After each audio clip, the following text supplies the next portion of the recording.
There is a moment in the back half of South Park's 5th season where Stan stands outside a hospital room, trying to bring himself to walk in and say something to a friend who is dying, and he cannot find a single word.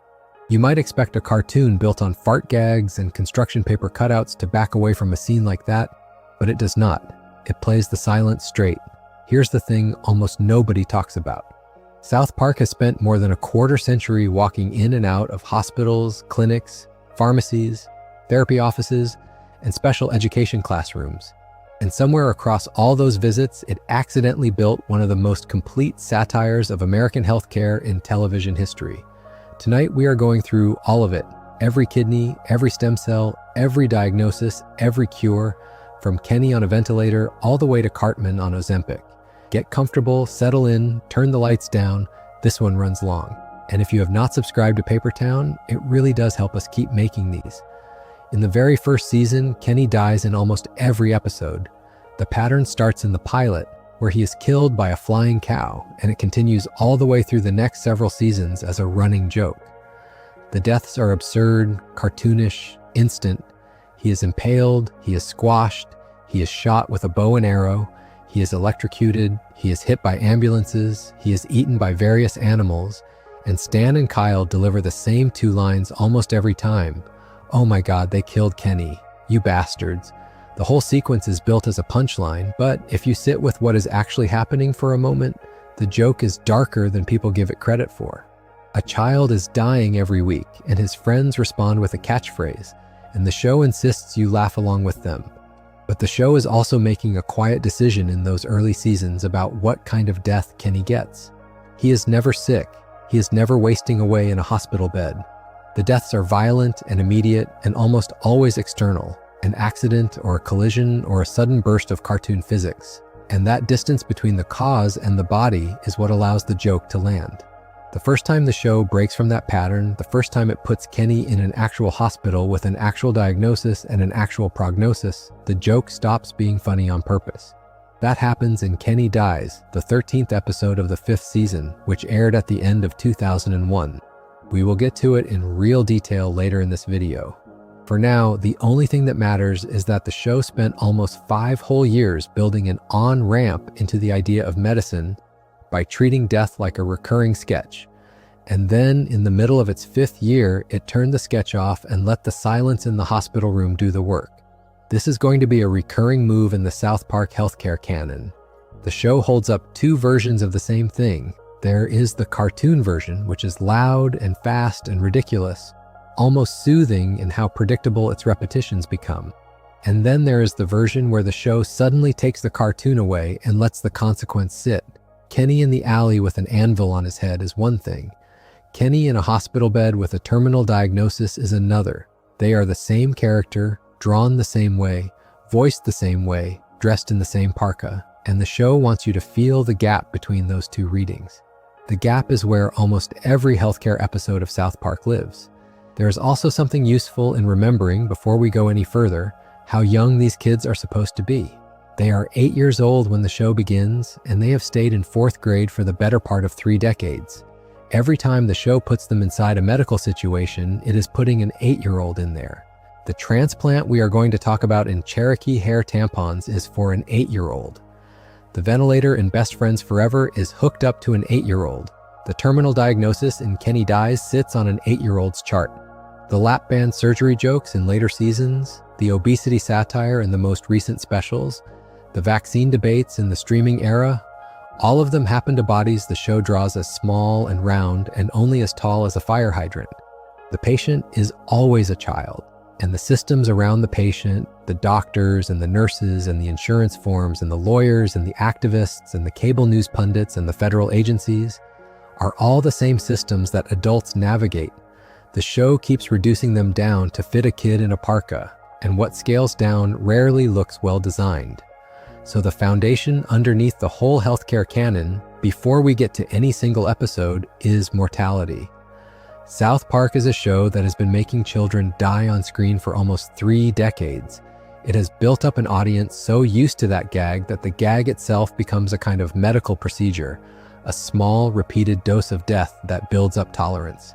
And once the tolerance is built, The show is free to do something almost no other comedy can do.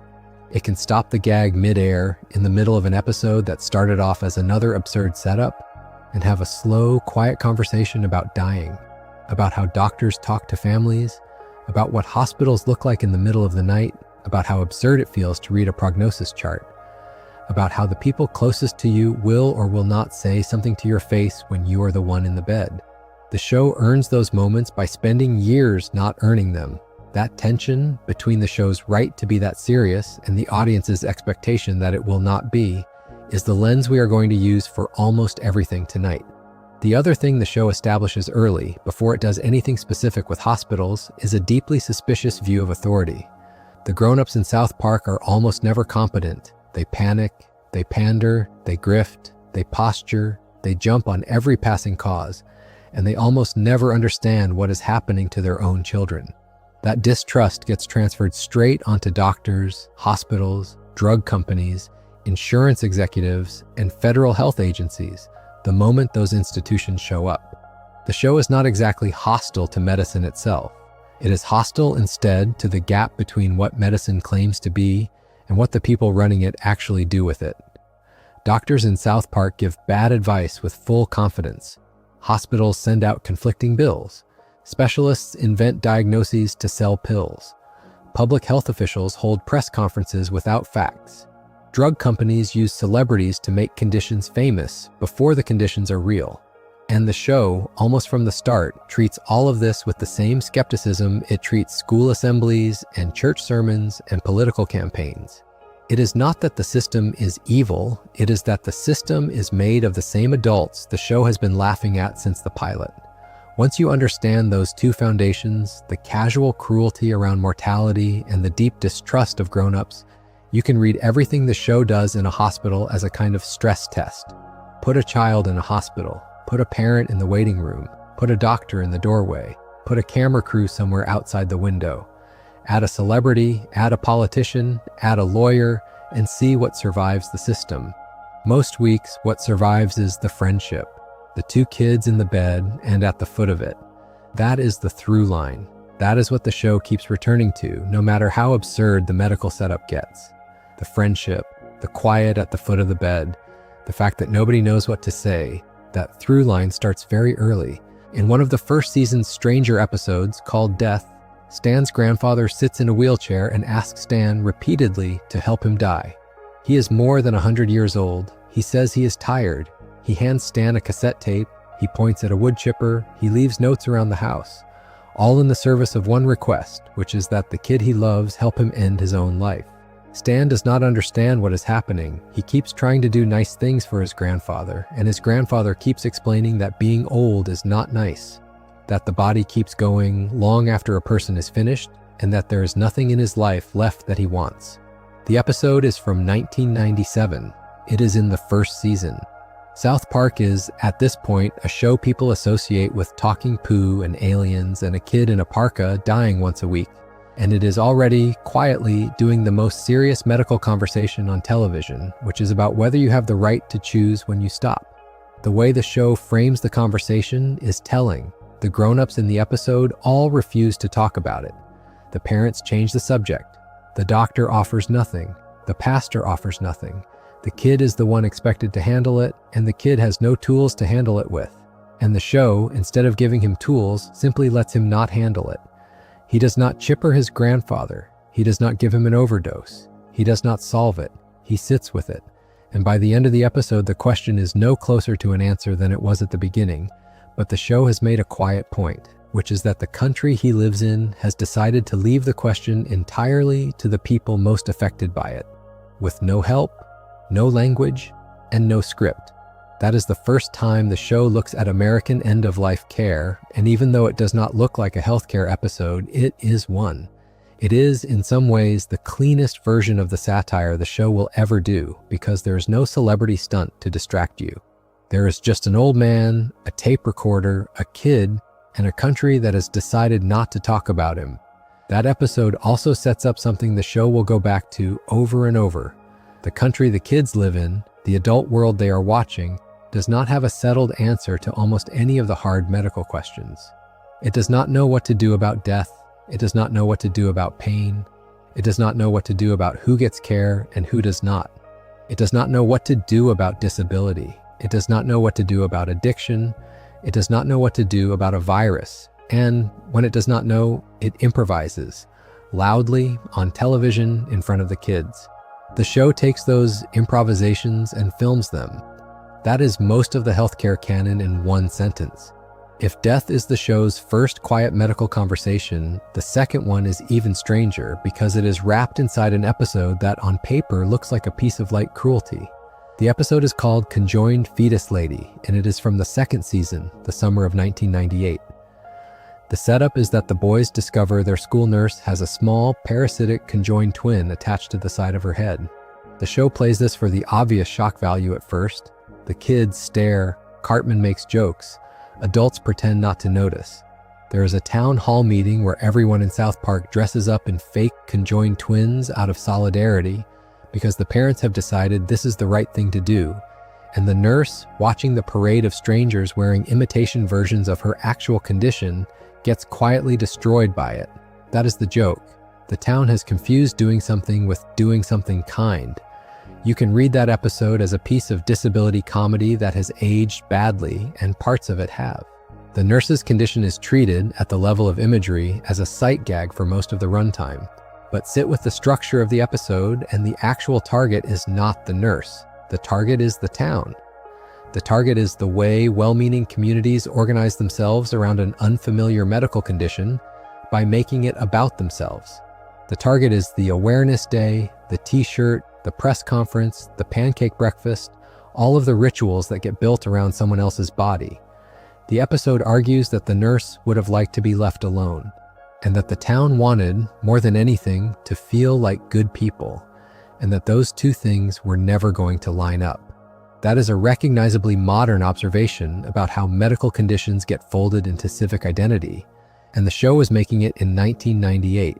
It is not subtle, but it is early. There is also a small detail in that episode that becomes a recurring South Park move. The nurse is not introduced as a tragic figure. She is introduced as a working medical professional, doing her job, treating the kids. The condition does not come up until other characters bring it up. When the show lets people exist as themselves, the medical questions go quiet. When the show makes other characters notice the condition, the questions get loud. The show is putting the spotlight, very deliberately, on the watchers, not on the watched. That distinction is going to come back when Jimmy and Timmy walk into the cast a few seasons later. The condition is the condition. The story is about everyone else. The next stop on the early healthcare canon is the one that, if you ask people in their 30s what their first South Park healthcare memory is probably the answer. The episode is called Cherokee Hair Tampons, and it is from the 4th season, the summer of 2000. The setup is that Kyle is sick, his kidneys are failing, he needs a transplant, and the only person whose tissue is compatible is Cartman, who knows he is the only match, and who, for reasons that should not surprise anyone who has watched the show for an episode, refuses. Cartman holds Kyle's life hostage for money, for power, and for the small pleasures of cruelty. He sets up an elaborate scheme to drive the price up. He pretends to be considering it. He withholds, he bargains, he uses Kyle's mother as leverage. And while all of that is happening, Kyle's parents are doing the other thing the episode is actually about, which is shopping for an alternative medicine cure. The alternative medicine plot is the part of the episode that has aged into something almost prophetic. Sheila Broflovsky, having been told by her actual doctor that Kyle needs a transplant, refuses to accept it because the price and the system feel impossible. She finds a holistic shop in town run by misinformation who sells Cherokee hair tampons and tea and herbs and ground up nothings of every kind. She is told that Kyle's kidneys can be healed by the right combination of plants. She buys all of it. She believes all of it. And as she is buying it, the episode keeps cutting back to Kyle, in bed, getting worse. The show is not subtle about the lesson. The episode is, very explicitly, an argument that when conventional medicine becomes unaffordable or untrustworthy, people will reach for anything else, and what they reach for will not save them. That is a position the show has held, in different forms, for most of its run. What makes the episode bigger than its plot is how cleanly it lays out the two failure modes of American healthcare in 1/2 hour. On one side, you have Cartman, who is a stand-in for the system itself, a person who has the cure inside his own body and will not give it up until he is paid. On the other side, you have misinformation, who sells false hope at retail prices to people the system has scared off. Kyle is stuck between them, getting sicker. The doctors in the middle do their jobs and tell the truth and watch the family ignore it. The episode is a cartoon. It has fart jokes in it, and it is also one of the most useful diagrams of why American medicine drives people crazy that you will find on television. The cure exists. The cure is being withheld. The alternative is sold by people who know it does not work. The patient is a child. The other thing to notice about Cherokee hair tampons is what it does with Cartman. Cartman in the early seasons is funny because he is petty. By season 4, the show is letting him be cruel in ways that are no longer comfortable. And the kidney plot is one of the first times he gets to be cruel in a way that puts another character's life in his hands. The show does not flinch. Cartman extorts a transplant out of a dying friend, and the audience is supposed to laugh, and then is supposed to feel uneasy about laughing, and then is supposed to keep watching anyway. That uneasy stretch is where the show keeps a lot of its medical satire. Watching Cartman act like a private insurer is funny in the same way watching a vulture circle a body is funny. It is not really funny, but the show finds the angle. If you want to know where the show's broader posture toward American medicine got fixed, Cherokee hair tampons is probably it. From this episode onward, the show treats the system as a thing built out of people who have leverage and people who do not. The patients do not have leverage. The doctors mostly do not have leverage. The insurers, the executives, the celebrities, the politicians, the alternative medicine grifters, and certain kinds of family members do. And the patient survives or does not, depending on which person decides to do what, in a system that has stopped pretending the outcomes are about medicine. Kyle survives. The show makes sure he survives. But it makes sure you understand why he almost did not. And the reasons it gives are not medical. A year after the kidney transplant, the show does something even stranger. In the 5th season, in an episode called Cartman Land, Kyle is in a hospital again. This time the diagnosis is, of all things, a hemorrhoid. The doctors tell him it is a small condition. The doctors tell him he will be fine. But Kyle has watched Cartman, the cruelest person he knows, win the lottery and use it to buy himself an entire amusement park. And the unfairness of it makes Kyle sick in a way no doctor can fix. The hemorrhoid is the medical event. The crisis underneath the medical event is a crisis of faith. Kyle, lying in a hospital bed, asks the questions you ask in hospital beds. Why is this happening to me? Why does the cruel person get the park? Why does the good person get the body that breaks? Where is God in any of this? The episode names itself, without ever saying so, after the Book of Job. This is one of the small miracles of the South Park canon.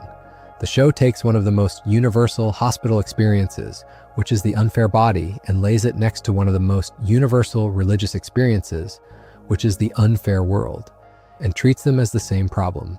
Kyle is not dying. He is a kid with a small condition and a hospital bed and too much time to think. And what he thinks about is the question every adult in every hospital bed everywhere thinks about. The show, again, plays this straight.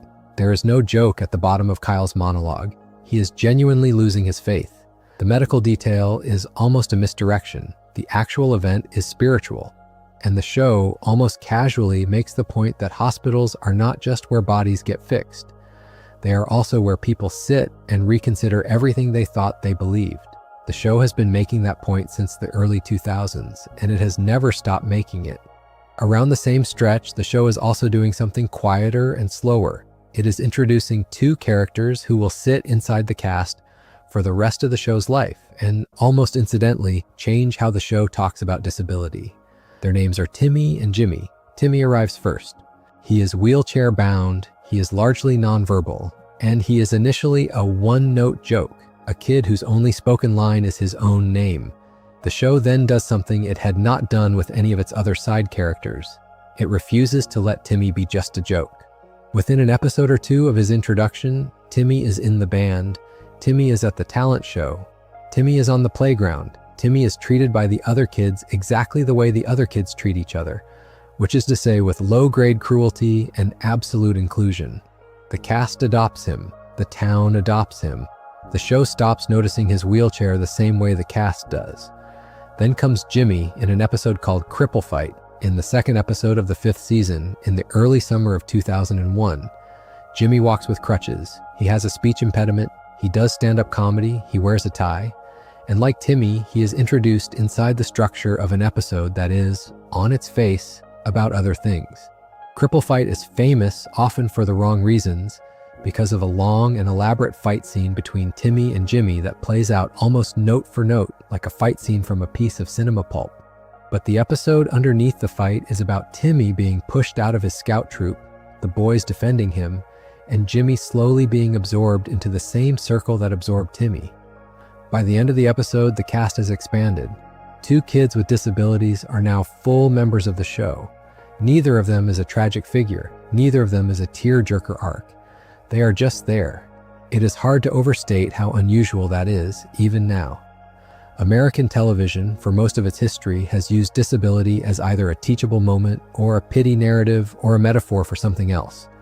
South Park does almost none of that. Timmy is just Timmy. Jimmy is just Jimmy. They get full episodes about themselves. Jimmy goes through puberty. Jimmy hosts the school news. Timmy gets a band. The show's posture, almost universally, toward the medical correction of disability is suspicious of the assumption that the correction is what the person wants. It centers the person. It lets the person tell you who they are. The show goes harder on the same theme in the 8th season in an episode called Up the Down Steroid, which aired in March of 2004. The setup is that Jimmy decides to compete in the Special Olympics. The hook of the episode is that Cartman, who is not disabled, decides to enter the competition by pretending to be disabled because he thinks he can win easily. The show plays Cartman's plan as a long, slow, deeply unfunny exercise in self-humiliation because every other competitor is faster and stronger and more dedicated than him, and Cartman, despite all of his cheating, comes in last. The B plot, the one that actually matters, is Jimmy taking steroids. Jimmy, the kid with crutches, decides he is not strong enough on his own, and so he buys performance-enhancing drugs, and the show takes him through the entire trajectory of an actual steroid story. He gets bigger. He gets angrier. He hurts his girlfriend. He has a long, ashamed moment in front of an audience where he admits what he did, and then he gives his medal back. The episode is the kind of thing a special school assembly tape would not dare to do this directly, and the show, in a show about a kid with crutches taking anabolic steroids, says the assembly part of it out loud and means it. Up the Down Steroid is also, secretly, an episode about how every medical conversation about disabled bodies in America gets distorted by people who are not disabled. Cartman shows up because he assumes the field is easy. The world is full of Cartmans. The episode argues that what matters is what Jimmy does about his own body, with his own choices, in his own competition, regardless of who else is in the room. That is, again, an unusually modern posture from a cartoon, and the show was holding it during the Bush administration. The disability arc and the medicine arc collide head-on in the 7th season, in an episode called Crazy Cripples, which aired in March of 2003. The setup is half satire and half emotional fuse. Jimmy and Timmy are upset that on the news, every time anyone says the word handicapped, the camera cuts to Christopher Reeve, the actor who played Superman, who, after a horse riding accident in 1995, became one of the most famous wheelchair users on Earth. Jimmy is irritated by this. He feels that being born disabled and becoming disabled are not the same condition, and that the country has reduced the entire community to one celebrity. The B plot, which the episode threads through the disability A plot, is Christopher Reeve campaigning to legalize stem cell research, which in the early 2000s was a real, live political fight in the United States, with George W. Bush in the White House and a tightly contested set of restrictions on federally funded research. The show then does the most South Park thing it can do with that setup. It invents an imaginary process by which Reeve, in the cartoon, is able to consume stem cells directly from embryos to make himself stronger and healthier, and the more he consumes, the more he turns into a kind of cackling cartoon villain. The image is grotesque, and intentionally so. It is not, on its face, an argument about the science. It is an argument about the rhetoric.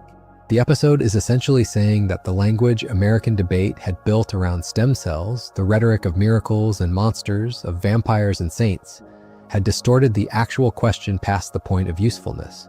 The show is using a real person, controversially, as the embodiment of one extreme of the public conversation, and it pairs him with Gene Hackman, the actor who played Reeves' nemesis Lex Luthor in the original Superman films, who becomes, in the episode, the leader of the opposition. The whole stem cell debate is restaged as a cartoon Superman versus Lex Luthor plot. It is brutal, it is unfair to the actual humans involved, and it is also, in a very dark way, one of the only times a major satirical show in that era tried to write a comedy episode about stem cell ethics at all. What you get if you look past the controversy is, again, an argument the show has been making since Cherokee hair tampons. The system around the patient warps the medicine. Stem cell research on the cartoon is not allowed to be a slow, careful scientific question. It is forced to be a public morality play, with heroes and villains and miracle cures. The episode makes the case that this hurts both sides. It hurts Jimmy and Timmy, who do not want to be reduced to the headline. It hurts Reeve, who does not want to be reduced to the headline. It hurts the actual researchers, who get nowhere. The miracle cure, if it ever comes, will come from labs and ethics boards and slow funding. Not from press tours, but press tours are what the country is paying attention to. The episode came out at the height of a real fight over federal stem cell funding. The fight in real life would last several more years before the policies shifted.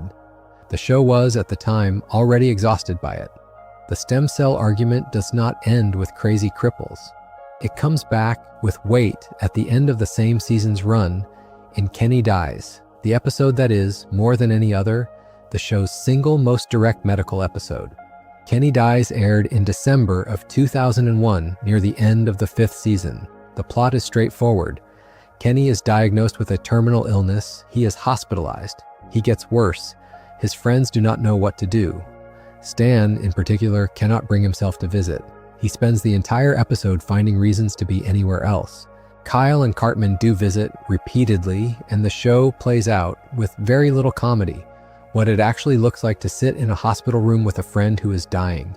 The decision the show makes, episode after episode, to kill Kenny as a joke is suddenly, in this episode, taken away. The character's dying for real. The show wants you to feel that you have been laughing at this for years. The political B-plot of the episode is Cartman going to Washington to lobby for stem cell research because he has been told stem cells might be able to save Kenny. The show plays this at first as a moment of growth for Cartman. He is going to Congress for a friend. He gives a speech, he fights the legal restrictions on the research. And then the show, in the cruelest possible way, reveals that Cartman is not lobbying for Kenny at all. He is lobbying so that he can use stem cells to clone a Shakey's Pizza inside his own house. The speech was real. The cause was real. The intent was, as always, selfish. The show is making two arguments at once. The first is that the country's stem cell debate has become so saturated with heroism rhetoric that even a sociopathic 8-year-old can wear the costume and pass. The second, harder one is about Stan. Stan, while Cartman is in Washington, is at home, refusing to visit Kenny. He cannot find a way to be in the room. He keeps making excuses, and the people around him keep being gentle about it. And the episode lets that quiet panic sit for almost the whole runtime. Stan does finally go to the hospital. He gets there too late. The episode treats that moment with almost no comedy. The friend you have been killing for laughs for 5 years is dead in a real hospital bed, and you did not say goodbye. The episode does not punish Stan, it does not lecture him, it simply lets him understand. The show then performs the bait and switch it had built into the character from the start, and Kenny comes back the following season anyway, and the gag returns. But for one episode, the show insists that you sit with the version of the gag where the cartoon stops. Kenny Dies is, in a sense, the entire South Park healthcare project compressed into a single half hour. Mortality is real. The system is broken. The cause is bigger than any single patient. The friend at the foot of the bed is the only thing in the room that matters, and nobody can say anything when they get there. There's a smaller but meaningful detail in Kenny Dies that often gets overlooked, which is what kind of hospital Kenny ends up in. The show does not name him a celebrity hospital. He is not flown to a research facility. He is not given access to an experimental trial because of who he is. He is admitted to a regular hospital with regular doctors with the same standard of care his family can afford. The stem cell B plot is, in part, an argument that the cure that might save him is being held back by the politics around it. The episode is, again, the show making the same argument it makes everywhere. The patient is left without leverage, while everyone else in the system uses what little leverage they have for something else. Cartman uses his for pizza. Congress uses its for pleasantry. The hospital uses its for billing. Kenny gets what he gets. He dies anyway. The other thing the episode does, which is rare for the show, is treat religion seriously inside the hospital. There is a scene where Cartman, of all people, sings a song to Kenny in his hospital bed. The song is, on the surface, sincere. The show does not undercut it. Cartman cannot sustain the sincerity for long, of course, because Cartman is Cartman, and the show is going to twist the rug out from under him in the third act. But in the hospital room itself, the song lands. It is a kid singing to his dying friend. The show is willing to allow that, briefly, even from this character. The hospital, the show is saying, is one of the few places where even people you do not like will give you a real moment, because the people in the bed have run out of all other options, and what you do in that room is what you actually believe. Cartman, in that room, briefly believes that his friend should not die. The next episode, he is back to extortion. The hospital is its own register. The show comes back to the same territory in the 9th season, in an episode that is much more explicitly tied to the news cycle. The episode is called Best Friends Forever. It aired in March of 2005, and the plot is built around the real-life case of Terry Schiavo, the Florida woman whose long, public legal fight over withdrawing her feeding tube became the dominant cable news story of that spring. The episode hits the air during the same week the actual legal battle is reaching its decision. The show stages a cartoon version of the same fight by having Kenny, after a fatal accident, end up on life support, with his last will and testament instructing his family to remove the tube. Heaven, the cartoon afterlife, needs Kenny back because there is a war on and a portable video game system involved, and Satan is preparing an army. The premise is absurd. The argument underneath the premise is, again, almost startlingly serious. The episode comes down hard against the political machine that turned a single family's medical decision into a national event. It draws a line in the sand. The will is the will. The patient said what the patient wanted. The state has no business overriding it. The episode arrives at this conclusion through a cartoon of angels and devils and a holy artifact disguised as a handheld console. But the moral is plain. End-of-life decisions are personal. They are written down for a reason. They are written down by the patient. Honor them. The show does not, in that episode, take a position on what Schiavo herself would have wanted, because the show does not pretend to know. It takes a position on the process. The process the country built was bad. The episode is a satire of how American politics in the early 2000s took every painful private medical decision out of the room where it should have happened and put it on television. The show, by putting it on television itself in cartoon form, is making the point that television was the wrong room. Best Friends Forever also did something the show, until then, had largely avoided doing. It explicitly endorsed a side. The episode, in its final stretch, more or less argues that Kenny's wishes have to be respected, even if respecting them ends his life. That is, in the political vocabulary of that exact week in 2005, an actual position. The show usually plays both sides off against each other. Here, it does not. The reason it does not is, I think, the same reason it pulled the joke off Kenny in Kenny Dies. There are moments when the show decides that the satire has to give way to a single, clear statement. End-of-life care is one of those moments. The show is willing to say it. The episode also, famously, ended up winning the show an Emmy. The show had been on the air for almost a decade at that point. The Emmy was for the episode where Kenny dies and the country argues about whether to keep him alive. There is something pointed in that. If Best Friends Forever is the show treating end-of-life care with full sincerity, the next major medical episode does almost the opposite. The episode is called Tonsil Trouble, and it kicks off the 12th season in March of 2008. The premise is that Cartman goes in to have his tonsils removed, the routine of routines, the surgery Americans think of as the friendly one, the milkshake one, and during the procedure he is exposed to a contaminated needle and contracts HIV. The episode then becomes a very dark comedy about exactly what Cartman as a character does with that diagnosis. He uses it as a weapon. He weaponizes it against Kyle in particular, the friend he has been trying to weaponize everything against since the pilot, by infecting Kyle so that Kyle has to share his suffering. The show takes the gag as far as it will go because the show is willing to take any gag involving Cartman as far as it will go, and then it stops, and it pivots. The pivot is to Magic Johnson, the basketball player who, in 1991, made one of the most famous medical announcements of the late 20th century when he told the world he had tested positive for HIV. In the years since, his condition had been managed extraordinarily well enough that he was, by the late 2000s, one of the most visible long-term survivors in the world. The episode takes Cartman to Magic Johnson, who reveals in the cartoon that the secret to his survival is a combination of money and a particular use of that money.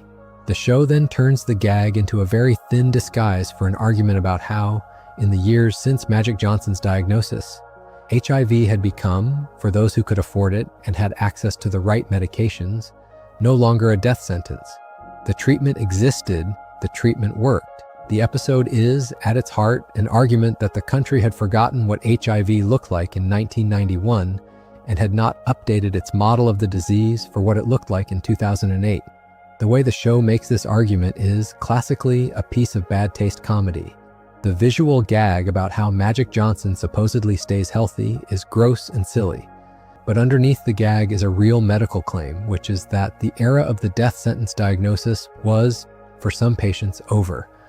The episode quietly champions a kind of medical optimism. People who once would have died were now living. The cure had not arrived. But the diagnosis had stopped meaning what people still thought it meant. That argument was not new in 2008 in real life, but in a cartoon aimed at the audience South Park was reaching, it was, again, something the show was willing to say out loud. Cartman lives. The show explicitly tells you he lives. He goes home with a treatment regimen and a diagnosis that, for him, is manageable. The show then, in the next episode of the same season, has him brag about it, which is, in its own grim way, exactly the version of the disease that decades of treatment had made possible. People with the disease have full lives, even the people you most want to be unwell. There is a further wrinkle in the way tonsil trouble handles the disease, which is its treatment of risk. The show explicitly notes that Cartman's exposure was during routine surgery. The episode does not let you write the disease off as someone else's problem. It places the infection in the most ordinary of medical settings. The point, made quickly but firmly, is that the disease can show up anywhere. The show is, again, doing something rare for a cartoon comedy at the time. It is asking its audience to take stock of where they place medical risk and to notice that they place it on the wrong people. The mature reading of the episode is that nobody is safe by virtue of who they are. People are safe because the medicine works. The next conversation the show wants to have about diagnosis is much sharper, and it is wrapped inside a single character's performance. The episode is called Le Petit Tourette, from the 11th season in October of 2007. The setup is that Cartman discovers people diagnosed with Tourette syndrome are sometimes able to say things in public, involuntarily, that other people are not allowed to say. He decides to fake the diagnosis. He learns the surface symptoms. He performs them in school. He performs them on television. He performs them to a packed studio audience on a serious documentary news special, hosted by a real-life television personality the show invents into the script. The plan, as always, is to be allowed to say whatever he wants without consequence. The episode then does a thing very specific to its era. It takes the fake diagnosis seriously enough to look up what the actual diagnosis is. The boys spend most of the episode, off camera in the story sense, actually learning what Tourette syndrome is, what it involves, what is and is not true about it. The show has Kyle, in particular, try to alert the world that Cartman is faking. The world does not listen. The world likes the version of the diagnosis Cartman is performing. The world is invested in the dramatic, attention-grabbing, profanity-laced model of a real condition, which is not what most people with that condition actually live with. The episode argues, very cleanly, that pop culture has cartooned a real medical reality into a punchline, and the punchline has overwhelmed the reality. The cartoon, of all things, is the one telling you to update your model. The capstone of the episode is a long monologue Cartman delivers on the television show On National Air, in which he loses control of the performance and starts saying things he actually believes. The fake diagnosis is, in effect, broken by his real personality. The audience, instead of being shocked, listens. The studio host listens. The producers listen. The point lands harder than any lecture the boys could give. The condition the show has been quietly defending all episode is not the condition Cartman is performing. The condition the show has been quietly attacking is the one Cartman is using to hide who he is. The episode is, on first read, a Cartman episode. On second read, it is one of the most precise pieces of medical satire the show has ever done, because it is about how the country looks at a diagnosis instead of looking at a person, and how easily that gap can be exploited. You can connect Le Petit Tourette to a wider current in the show, which is its long, unimpressed look at the way American adults use medical and quasi-medical conditions to justify behavior. The show is broadly very tolerant of actual conditions when actually present. It is broadly very impatient with the social use of diagnosis as a shield. The two positions sit easily next to each other in the South Park ethos because the show, again, separates the patient from the watcher. Jimmy uses crutches, and the show treats him like Jimmy. Cartman fakes Tourette syndrome, and the show treats him like a fraud. The condition is the condition. The story is about who is in front of you.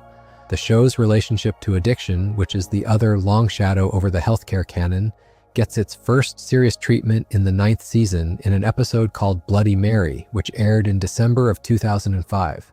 The setup is that Randy Marsh, Stan's father, is arrested for driving under the influence. He is sent to a court-mandated program. The program is built on the principles of Alcoholics Anonymous. He is told that he has a disease, that he is powerless over it, and that the only path forward is to admit his powerlessness and surrender. Randy, who has, up until that moment, considered himself a man who drinks too much, latches onto the language of disease with both hands. He decides he is sick. He decides he cannot be expected to do anything for himself. He becomes a kind of medical invalid in his own kitchen, demanding that other people care for him. The show is making a specific argument, and it makes it pointedly. The argument is that while addiction is real, while alcoholism is real, while the suffering is real, the language of helplessness can become, for some people, a license. Stan, the show's young voice of skepticism, watches his father unravel into a worse person under the banner of disease. The episode then routes Stan through the title image, a statue of the Virgin Mary said to be bleeding in a way that turns out to be a different bodily function entirely, and uses the resulting bait and switch to make a long, careful set of points about miracle cures, about religion, and about the way people grasp at supernatural rescue when the medical model overwhelms them. The episode does not say that addiction is a moral failure. It does not say that Alcoholics Anonymous is wrong. It says that the way Randy is using the language is dishonest. The fix, the show argues at the end, is that Randy has to learn to control his own behavior. Whether that comes from a disease model or a discipline model or anything else, the point is the action, not the label. Bloody Mary is, in some ways, the South Park healthcare canon at its most contentious. There are people who have read the episode as an argument against the disease model of addiction in general, and there are people who have read it as a much narrower argument about one character's misuse of that model. The show itself has, in interviews around its production, leaned toward the narrower reading, but the episode is built so that both reads are available.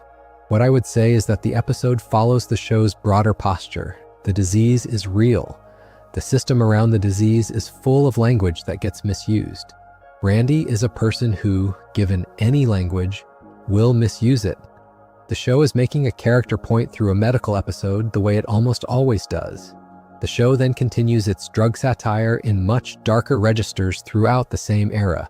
There is an episode from the 8th season called Quest for Ratings, where the boys run the school news and discover that the only story their classmates want to watch involves out-of-control behavior by methamphetamine users. The show uses the bit to make a quick, brutal point about the news cycle. Real medical conditions, including severe drug dependencies, are treated by the local press as entertainment. The story is not the disease. The story is the entertainment value. The episode is brief on the subject, and the joke is grim, but the line goes into the bank. Years later, it will pay out hard when the show comes back to opioids.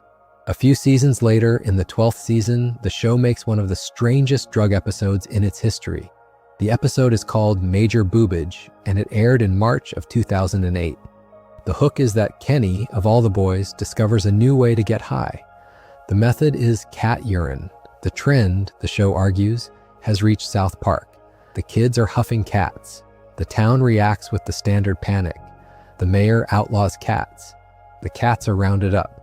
The episode then bends into a long, deeply unexpected homage to the animated film Heavy Metal, with Kenny's drug experience playing out as a long visual sequence in the style of that film. The episode is, on the surface, completely silly. Underneath the silliness, the show is making the same point it always makes about youth drug panics. The official response is, almost always, worse than the drug. Major Boobage takes the prohibition route to its logical end. The town, having banned cats, has done nothing about the underlying impulse to get high. The kids find other things to use. The cats, who were doing nothing wrong, suffer. The episode plays the entire arc out in fast forward, like a country debating drug policy in less than a generation. And the conclusion is that the prohibition has produced exactly the kind of consequences the prohibitionists were trying to prevent. The episode is a piece of drug policy satire dressed in the silliest possible costume. It is also, importantly, an episode where the kids are using a substance most people had not heard of. The show, by inventing a fictional drug to make its point, is signaling that any specific drug is interchangeable. The story is not about the drug. The story is about how the country responds. That posture sharpens several years later in one of the most famous drug episodes the show has ever produced. The episode is called Medicinal Fried Chicken from the 14th season in March of 2010.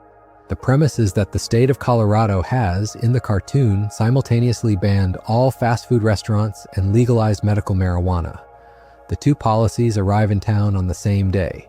Cartman drives to his favorite Kentucky Fried Chicken to get a meal and finds that, where the restaurant used to be, there is now a marijuana dispensary. The dispensaries, the show argues, are replacing the chicken shops on every corner. The state has not made the people of Colorado any healthier. It has redrawn the map of which substances are legal, and the people who used to be addicted to fried chicken are now addicted to weed, and the people who used to be addicted to weed are starting to feel addicted to fried chicken. The line between recreational use and medical use has, the episode argues, blurred almost completely. Cartman, predictably, seizes the opening. He decides to become a drug dealer. He is not dealing marijuana, he is dealing Kentucky Fried Chicken, smuggled across state lines, sold under the table. The show is making a very pointed joke about how easily a substance the state has decided to demonize can take the shape and the economics of any other illegal drug, and how the economic logic does not care which substance is in the package. Cartman finds suppliers, he finds customers, he builds a network, he has a falling out with a partner, he goes to a counselor for his fried chicken addiction. The episode plays out like a cinematic drug movie, beat for beat, with the substance swapped out for one of the most ordinary products in American consumer life. The joke is funny, the point is sharp, substances are substances. The policy choices the country makes about which ones are legal and which ones are not have less to do with the harm of the substance than with which group has the lobbying power that year. There is a B plot in Medicinal Fried Chicken that is, in some ways, the more interesting medical satire. Randy Marsh, having noticed that medical marijuana is now legal in Colorado, decides he wants in on it. He does not have a condition, he invents one. He goes to a doctor, complains about pain, and gets a card. He uses the card. He gets caught up in the recommendation system. The doctor tells him that the path of least resistance to a card is to develop one of the qualifying conditions, and the easiest qualifying condition to develop, for an adult male, is testicular cancer. Randy then decides to give himself the condition. He sits on a microwave. The show plays the entire arc as a kind of black comedy about how the medical marijuana approval system in the United States in that era had become, in many states, an open joke. People who wanted marijuana got marijuana. The medical pretext was a polite fiction. What makes Randy's plot land is that it is a parody of behavior that real people were performing in real numbers at the time. The show is not making it up. There was, in the early years of medical marijuana, a documented industry of doctors who who would write the recommendation for almost any complaint, and an ecosystem of patients who knew exactly which complaints to bring. The show satirizes that ecosystem by taking it to its absurd endpoint. Randy is willing to give himself a real condition to get a recommendation. The show is asking whether the difference between the recreational user and the medical user in that era had been preserved by anything but signature. The episode arrives at no policy conclusion. It is not in favor of prohibition. It is not exactly in favor of legalization. It is in favor of honesty. If you want to use a substance recreationally, the show argues, say so. If you want it for medicine, say so. The fiction in the middle is what makes everyone look foolish. The drug satire continues with a much harder edge in an episode called Crack Baby Athletic Association from the 15th season in the late spring of 2011. The setup is a Cartman scheme. He has discovered that a viral video of crack-addicted babies fighting over a ball has caught attention online, and he sees in the imagery the framework for an entire amateur sports league, branded around the bodies of infants who, through no fault of their own, are dependent on a substance they did not choose. The show is, on its face, performing one of its more grotesque setups. The underneath of the episode is, again, a piece of medical and economic satire. The actual target is not the babies, it is the institution of college sports, and the way it depends on the bodies of athletes who do not, in that era, share in the revenue. The show is drawing an explicit parallel between the way college athletics in the United States profit from the labor of unpaid students, and the way Cartman is profiting from the labor of unpaid, drug-dependent infants. The bridge between the two is medical. The babies in the show are dependent on a substance because their mothers were dependent during pregnancy. The college athletes in the show are dependent on the system they are in because there is no other path to a professional career. And the show explicitly frames their situation as a form of structural addiction. Cartman is the dealer in both. The satire of the National Collegiate Athletic Association is the loudest part of the episode for most viewers, but the medical undertone is what makes it land. The argument is that any body the system can profit from will be profited from, and that the country will reach for whichever piece of language allows the profit to continue. In the early 2010s, that language was disease. The crack babies are sick, the college athletes are unpaid. The economics work either way. The episode does not say what should be done. It says only that the system, as drawn, is the same system, and that the names on the jerseys are different. The drug arc, taken as a whole, then sets up the show's longer conversation about weight. South Park has been talking about weight from its first episode because Cartman is one of the most famous fat children in television history, and the show has spent almost 3 decades making jokes about his size. The medical conversation around weight, though, kicks in much later in the show's run, and when it does, it kicks in twice. The first major weight episode is called 1%, from the 15th season in November of 2011.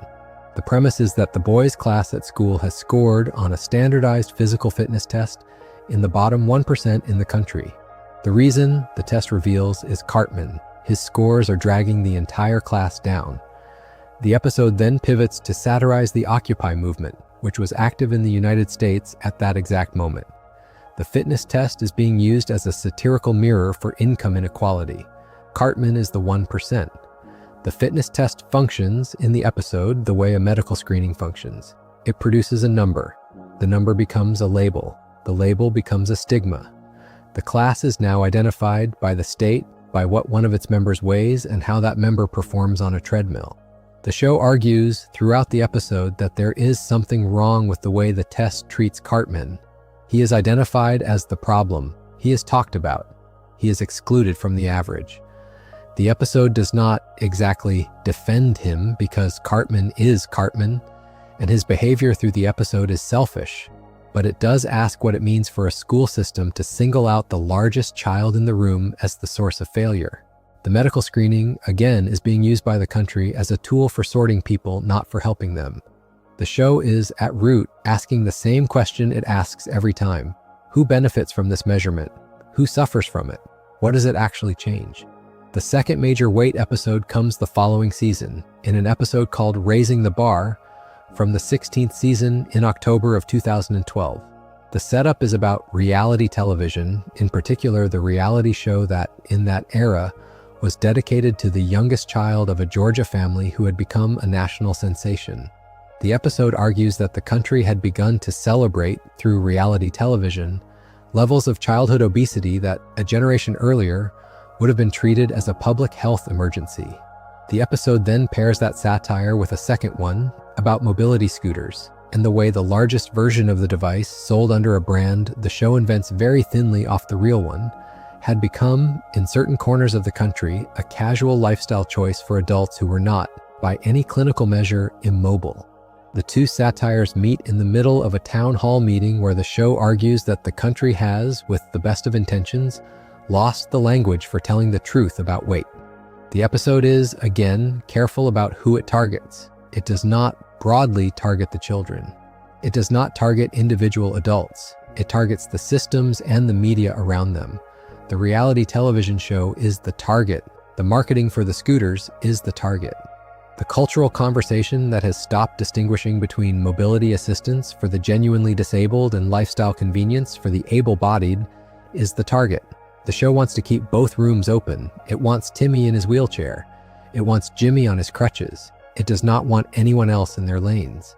The medical equipment is not the enemy. The medical equipment, the show is arguing, is being used as a fashion accessory by people who do not need it, and that is the problem. The episode is, like 1%, deeply uncomfortable to watch, partly because it is so willing to say things in plain language. It is also, in the longer arc of the show's healthcare canon, where the seed for the eventual Ozempic episode gets planted. We will get to that one in detail later. The show then takes a different angle on weight and the body in the 16th season in an episode called Sarcastaball, which aired in September of 2012. The setup is that the country has discovered in the news that contact sports cause brain injuries in children. The science was real. The conversation in 2012 was new. Concussion litigation against the National Football League was reaching a peak. The episode reacts by inventing a sport called Sarcastaball, in which children play a non-contact version of football using balloons in protective clothing with mandatory sarcasm as part of the rules. Randy Marsh, who has been at the center of every parent panic for years, invents the new sport. The town adopts it, the school adopts it, the country in the cartoon eventually adopts it. The show is satirizing the way the country in that era was simultaneously trying to protect children from concussions and refusing to give up on football as a national pastime. The episode then layers a medical B-plot underneath, which is about Randy's testosterone. He has, in the same episode, been prescribed testosterone supplements by his doctor, and his behavior as a result becomes increasingly aggressive and unpredictable. The show is making, in parallel, two arguments about the male body in 2012. The first is that the country is at last reckoning with what football has done to the brains of its players, and is therefore inventing softer and softer alternatives, to the point of absurdity. The second is that, at exactly the same time, the country has built an entire prescription pipeline to make men feel more aggressive again, through testosterone supplementation, and that the two trends are running on parallel tracks toward incompatible destinations. We want our boys soft enough not to die on the field. We want our men hard enough to be advertised to. The show, with characteristic bluntness, asks what we think is going to come of that. Sarcastaball is a sleeper among the healthcare episodes because the medical content is, on the surface, almost incidental. The episode is sold as a football satire. It is also a prescription drug satire. The show is, in that period, increasingly aware that prescription drugs are part of the cultural air the country breathes, and that the ads on television have started to look indistinguishable from the rest of the programming. Randy is on testosterone because the country is on testosterone. The episode is a small piece of evidence that the show, by the early 2010s, had stopped treating prescription pharmaceuticals as a niche concern and had started treating them as part of the climate. The other major medical thread the show begins to braid into the cast during the same era is mental health. It is, in some ways, the slowest and the most personal of the show's healthcare conversations, because it focuses, more than the other threads, on the regulars. The earliest deep cut on the subject is an episode called You're Getting Old, which aired at the midpoint of the 15th season, in June of 2011. The episode is famous even outside South Park fan circles because of how seriously it plays the conversation it opens. Stan, on his 10th birthday, finds that he can no longer experience anything in his life as anything other than terrible. The movies he used to love look like garbage to him. The music he used to like sounds like noise. His friends look like strangers. His town looks like a parade of grotesque idiocies. The world has not changed. Stan has changed. He has, the show tells us, become a cynic, and the show treats that diagnosis with the seriousness of a clinical illness. What is striking about You're Getting Old is that the show, by the standards of its own first decade, would have made this episode a joke. Stan's depression would have been a punchline. The friends would have laughed at it, and the episode would have ended. Instead, the episode takes Stan through an actual depressive episode. He loses his enthusiasm for everything. He loses his friends. His parents, in a parallel plot, separate. The town around him starts to look unbearable in a way the show has never let it look before. The episode ends with the family broken, Stan medicated by a doctor, the boys split apart, and the show staring at the camera the way no episode in its run has ever stared at the camera. It is not, in the strict sense, a healthcare episode. There's a doctor in it for less than a minute, but it is one of the most precise pieces of medical satire about depression on television, because the show is willing to say something other medical satires are not willing to say. Sometimes the depression is the world.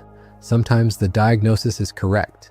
Sometimes there is nothing the doctor can give you that fixes the fact that you have grown up.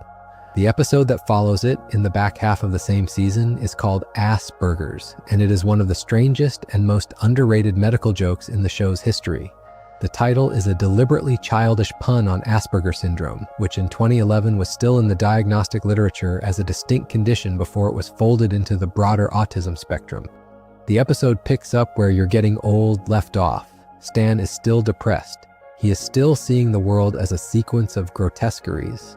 A doctor in the episode tells him, in a piece of deliberately ridiculous diagnosis, that he has the condition. The condition, as drawn, involves having burgers strapped to one's behind. The cure, as drawn, is similarly absurd. The medical apparatus around it is the joke. Underneath the joke, though, is a serious argument, which is that the country had begun by 2011 to medicalize certain ways of being a withdrawn boy, and that the medical name had begun to do what medical names always do, which is to turn a feeling into a chart. The episode then gives Stan a kind of secret weapon, a method of getting through the world that requires him to drink alcohol in increasing quantities. The show is, in classic South Park form, making a quick and dirty joke about how the country self-medicates for depression, in particular among boys and men, by way of the bottle. The medical conversation is the surface. The self-medication conversation is the deeper one. The two are not really separable. The episode is the only mental health story in the South Park run that comes this close to the language of addiction without using the word, and the audience is left with an image of Stan slowly trading one substance for another in the shape of a kid the show has, by then been animating for almost 15 years. The slow tragedy of Randy Marsh is, in some ways, a version of the same arc, drawn out over decades, with the same self-medication and the same complications. The show has, in those two episodes, planted the seeds for the way it will treat mental health from then on. The mental health conversation gets a different kind of treatment in an episode called TMI, from the same 15th season, in June of 2011. The episode is about Cartman, who has been told that the size of one of his anatomical measurements by his school nurse is unusually small. He becomes enraged. The rage is the medical event. He is sent to court-mandated anger management. The court-mandated anger management, as imagined by the show, is one of the most savage parodies of a particular kind of pop psychology in the show's history. The therapist is, on the surface, kind. The therapist is, on a second look, useless.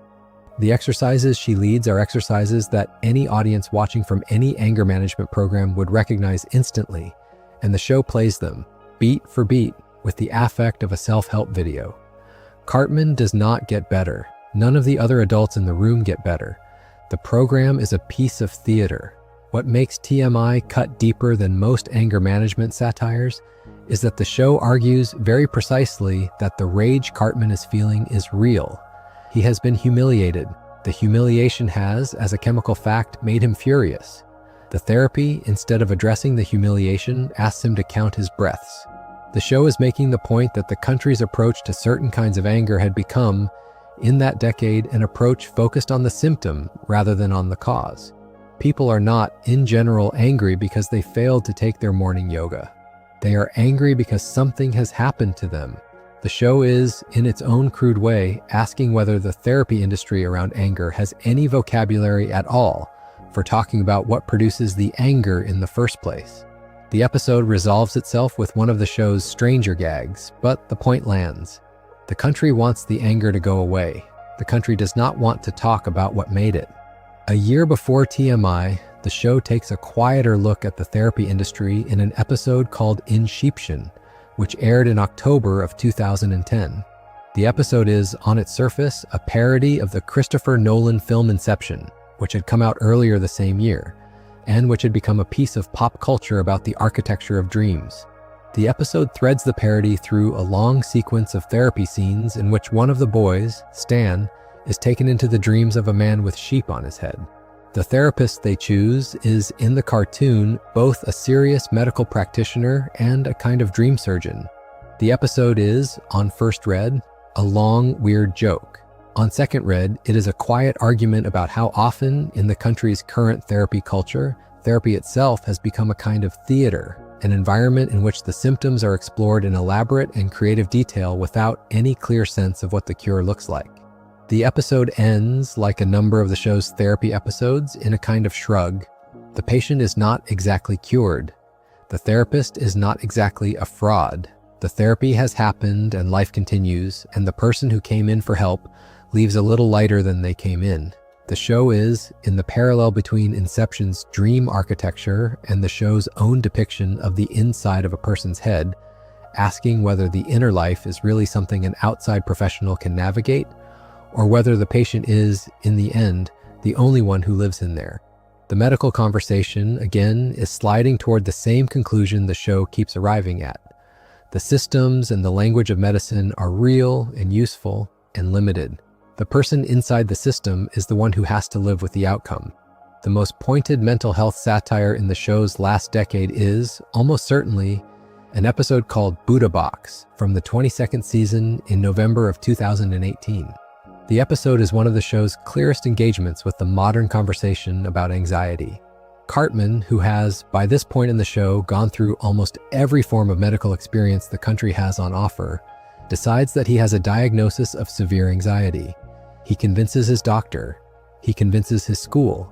He uses the diagnosis to justify never having to interact with anyone he does not want to interact with. The way he does it is by walking around inside a literal cardboard box with a slot cut for his phone so that he can stand in the middle of any group and avoid all human contact while staring at the device. The image in cartoon is exactly the gag a satirist would draw if asked to make a poster about smartphone use. The show takes it and runs. The episode is not strictly about anxiety. It is about how the country had, by 2018, started to use the language of anxiety to justify, for some people, a form of social withdrawal that was, in the show's reading, a piece of pure self-comfort. Cartman is not, in any meaningful sense, ill. He is choosing not to talk to people. The diagnosis is the cover. The cardboard box is the cover. The phone is the engine. The show makes the same move it made with Tourette syndrome, with anger management, with mobility scooters, and with medical marijuana cards. It distinguishes between the real condition, which it respects, and the social use of the condition, which it does not. The episode does not say there is no such thing as anxiety. It says instead that what some people are using the word for is not what the word was meant to describe. That is, again, the show's posture on medicine in general. The diagnosis is the diagnosis. The use of the diagnosis is the story. The Buddha Box also makes, almost by accident, one of the most precise points the show has ever made about the relationship between mental health and consumer technology. The phone in the cartoon is the prerequisite. Without the phone, the box does not function. Without the phone, the diagnosis does not justify itself. The show is suggesting very directly that the rise in the country's reported anxiety has tracked with the rise in the country's relationship with the device, and that regardless of which is causing the other, the device has become inseparable from the way the condition is performed. The show is not, in that episode, asking the audience to put the device down. It is asking the audience to notice how the device is shaping the language the audience uses about its own inner life. That is, again, a piece of medical satire so close to its target that it is almost embarrassed to make a joke of it. The opioid epidemic is the place the show goes next, and the episode it makes is one of the most controlled and most quietly furious in its run. The episode is called Hummels and Heroin from the 21st season in November of 2017. The setup is that the boys are running a drug ring out of an old folks' home. The drug is opioids. The supply is the residents' own prescriptions. The grandfather of one of the kids has been at the center of it. The episode is built around the discovery that the elderly residents of the home have, through entirely legal means, become the largest accidental dealers in the town. The medications were prescribed for real pain. The doses were what doctors signed. The supply, taken in aggregate, was enormous. The show is making, in cartoon form, the case the country was actively trying to absorb in 2017, which is that the opioid epidemic of the 21st century had begun not with criminals, but with a legal pharmaceutical pipeline that, by design, produced exactly the conditions it was supposedly treating. The episode plays the situation through one of the show's older, sadder side characters, Marcia's elderly grandfather, who has been a recurring figure in the show since the first season's death episode. 2 decades on, the same grandfather who once asked Stan to help him die is now the center of a quiet drug ring.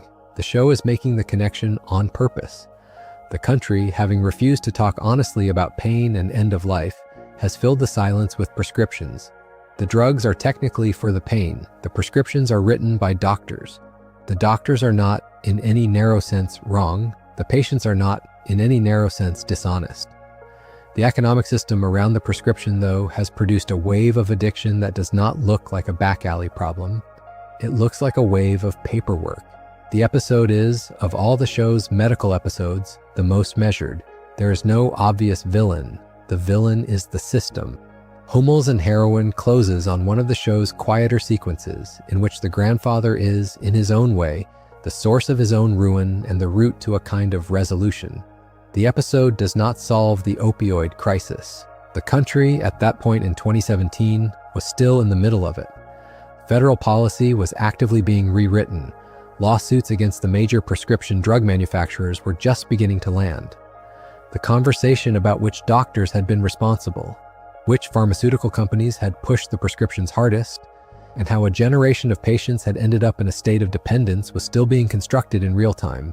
The show, by setting the dealers in a retirement home, makes its central point with no need for footnotes. The dealers are the patients. The patients are the victims. The system that wrote the prescriptions is the perpetrator and the protector at the same time. The doctors who prescribe are not villains. The patients who take are not criminals. Something in the middle is the problem, and the country, in 2017, was still figuring out how to name it. The episode also signals, in retrospect, the show's growing willingness to be patient with stories that do not have a punchline at the end. The show, in its later years, has started to leave its medical episodes with something more like a held note than a resolved chord.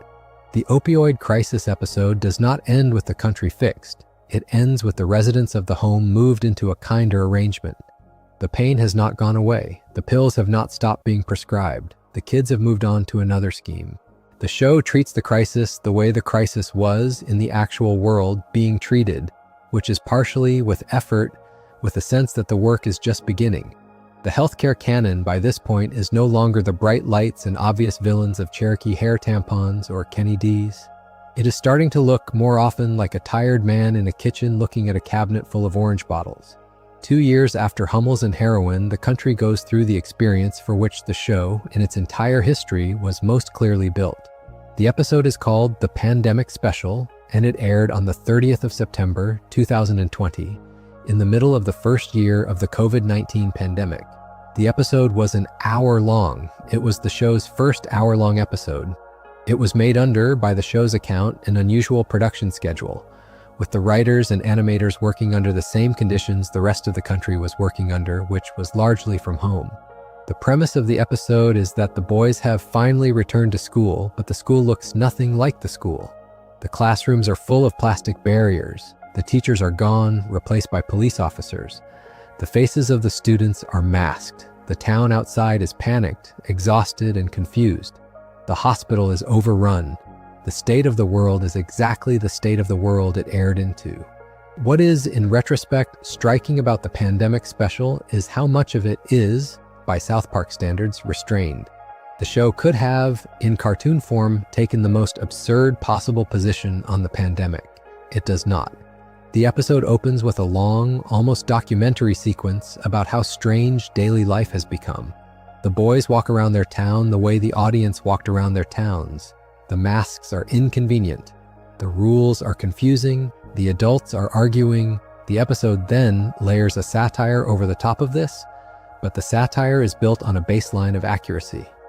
The show is not asking the audience to pretend the pandemic is not happening. It is asking the audience to look in cartoon form at what the pandemic looks like inside an American town, and to laugh at how absurd the situation is without pretending that anyone is in control. The medical content of the episode is, in some ways, sneakily small. There is a hospital sequence.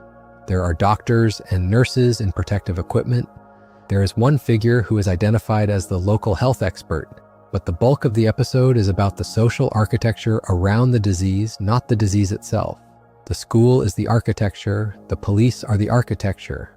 Randy's pandemic specials, the marijuana strain he tries to brand for the era, are the architecture. The hospital is mostly off camera. The show is making, by omission, an argument about what the country was actually paying attention to in 2020. It was not paying attention to the hospitals. It was paying attention to the institutions around the hospitals, the schools, the police, the businesses, the streaming services, the news anchors, and to the political fight over whose fault any of it was. The show, in cartoon form, drew the same picture. The other thing the pandemic special does, and which made it controversial in some corners of the audience, is take a clear position on responsibility. The episode argues, through Randy, that the pandemic in cartoon form started at a particular farm with a particular animal contact event, and that the cause was, in the cartoon, traceable to one specific person's behavior. The show is not, in that beat, making a real epidemiological claim about the origin of the actual virus. It is making a satirical point about how Randy Marsh, as a character, has spent 20 years inserting himself into every cultural event of the country, and how the pandemic was always going to be another one. The joke is on Randy. The point underneath the joke is that the country was looking for a single person to blame for a complicated event, and the show, by giving the audience exactly one specific person, was satirizing the impulse, not endorsing it. What the episode does not do, and which is worth noticing because of what comes later, is treat any single character with full sincerity inside the hospital. The friend at the foot of the bed move, which the show used in Kenny Dies and Best Friends Forever, and at the end of Hummels and Heroin, is not present in the pandemic special. The hospital, in the cartoon, is full of strangers. The doctors in cartoon form are not given long monologues. The patients are not given names. The show is, again, making a point by omission. The early pandemic was, for many people, an experience of dying alone. The hospitals were full of patients whose families could not enter the building. The doctors did not know the patients. The patients did not know each other. The friend at the foot of the bed, that through line of the entire South Park healthcare canon, was not allowed inside the hospital. The show, in cartoon form, mirrors that absence. There is no friend at the foot of the bed in the pandemic special because, in the country it aired into, there could not be. The follow-up 6 months later is called the vaccination special. It aired on the 10th of March, 2021. By the time it aired, the rollout of the COVID-19 vaccines in the United States was actively underway, and the question the country was answering in real time was who got which dose, when, and how. The episode begins with that question. The town has been told a shipment of vaccine has arrived. The local pharmacy is overwhelmed. The boys are watching their teachers cut the line. The town is full of adults who, having spent a year unable to do anything, are now competing for an injection that promises to give them back the country they used to live in. The episode is set in a place every American who watched it had been, in some form, in the months around its airing, which was a place where the medicine was real, the supply was limited, and the rules for who got the supply were, again, being made up on television. The episode then bends, by way of Randy and his ongoing marijuana storyline, into a piece of corporate medicine satire. Randy and his partner are trying to sell their branded strains as a kind of complementary therapy, riding the vaccine moment for commercial purposes. The episode wants to point out that every time the country has a major public health event, a market grows up around it within the same week, and the market is largely indifferent to the health. The vaccine, in cartoon form, is treated by the show with respect. The medicine works. The doctors are trying. The supply is the only problem. The complementary therapies are the satire. The line the show draws between the two is unusually clean by its standards.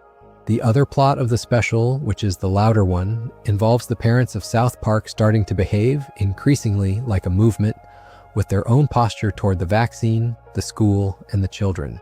The show satirizes both sides of the conversation in 2021 on its way to taking a position that is, in the end, closer to one of them. The show argues more or less plainly that the parents who are turning the disagreement into a permanent identity on either side of the question are losing the plot. The medicine works. The medicine is in short supply. The country has to figure out how to allocate it. The argument the show is interested in is not whether the vaccine is good. The argument the show is interested in is what the discussion of the vaccine has done to the people having the discussion. The doctors and nurses in the cartoon are largely sidelined. The conversation is the satire. The vaccination special is, on one read, more sentimental than the pandemic special. It has a longer sequence in which the boys talk about what they miss. It has a longer sequence in which the parents reckon with what they have lost. The show is, in some ways, doing the same thing it did in Kenny Dies, which is to let the silence do work the comedy cannot do. The cartoon, in the spring of 2021, was airing into a country exhausted by its own argument. The episode is, in part, an argument that the country has been arguing about the wrong things. It is also, in a small but specific way, an argument that the medicine is the medicine, and that any conversation that has stopped distinguishing between the medicine and the politics around the medicine has, by definition, drifted off course. There is a smaller but significant detail in the vaccination special that points forward. The medical infrastructure of the town, the local pharmacy, and the local clinic is depicted as overwhelmed but functional. The doctors are not portrayed as venal. The nurses are not portrayed as corrupt. The system has not, in this episode, become the villain. The villains are the queue jumpers and the conspiracy theorists and the people on every side who are using the medical moment for something other than the medical moment.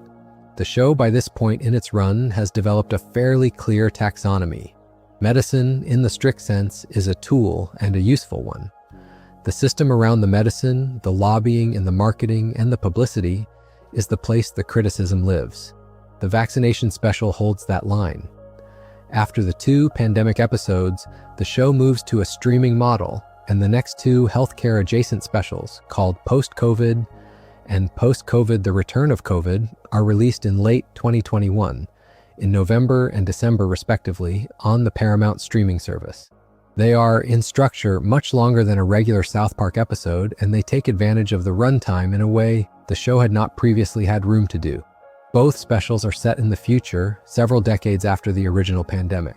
The boys are middle-aged, the town is older. The country has, in the cartoon, more or less moved on from the disease. Some of the characters have not.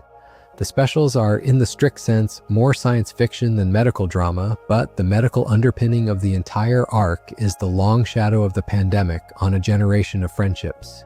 The medical content of the post-pandemic specials is interesting because the show, by this point, has decided that the disease itself was, in cartoon terms, defeated, and that the lasting damage was social rather than physical. Stan and Kyle and Cartman and Kenny, drawn as adults, have grown apart. Some have made peace with what the disease costs them, some have not. The hospital in the cartoon is not the hospital is the house. The friendship is the hospital. The illness is the way the friendship has scarred. The specials are not, in any narrow sense, a continuation of the healthcare canon, but they are an honest acknowledgement of what the canon now had to account for. The pandemic had happened, the friends had not been at the foot of each other's beds when it counted. The country had been forced, by the medicine, to invent new versions of itself, and the show was reckoning with the social aftermath. The specials also pay off a long-running joke about Randy and his marijuana business, which by the end of the second special has, in the cartoon become the foundation of a kind of pseudo-medical industry the show has been mocking for years. Randy's company has been selling, throughout the pandemic, a product line built on the idea that his strain is, at the same time, recreational, medicinal, spiritual, and personal. The show, in cartoon, has produced one of the most precise satires of the lifestyle health brands of the 21st century. The products that, in real grocery stores, advertise themselves as a combination of supplement, treatment, and identity. Randy is the lifestyle health brand of the South Park universe. The specials lean into the joke and let the consequences play out. The brand sells, the strain sells, the narrative sells, the country buys. There is, in the post-pandemic specials, a quiet moment where the older characters are asked by the younger characters what they remember about the early years of the disease. The show in those moments does something it has done very rarely in its history, which is to let its characters express genuine grief. The grief is not melodramatic. It is the kind of grief you hear in an older person's voice in a family kitchen when an old loss comes up. The medical event, in this case, has receded.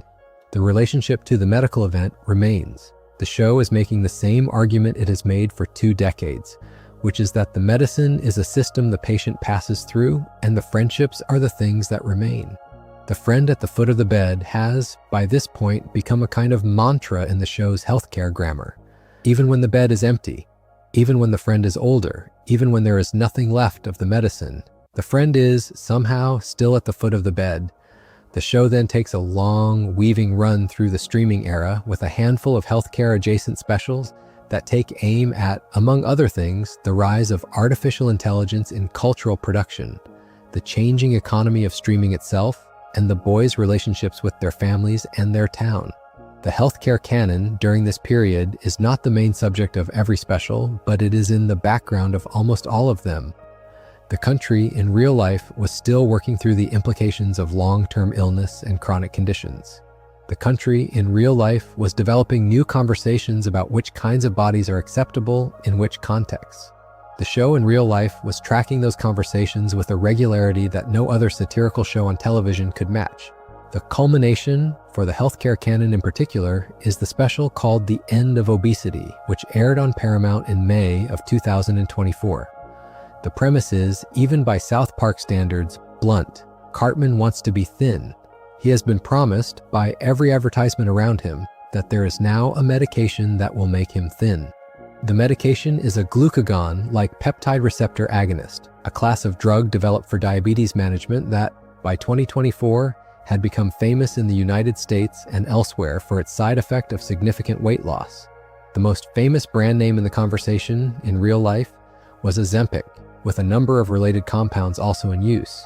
The show satirizes the brand by inventing names that sit very close to the actual ones, and by letting the conversation around them, in cartoon, take the shape of the conversation around them in real life. The drug exists. The drug works. The drug is, however, deeply hard for many patients to obtain because of cost and supply. The special is, structurally, one of the cleanest pieces of healthcare satire the show has ever produced.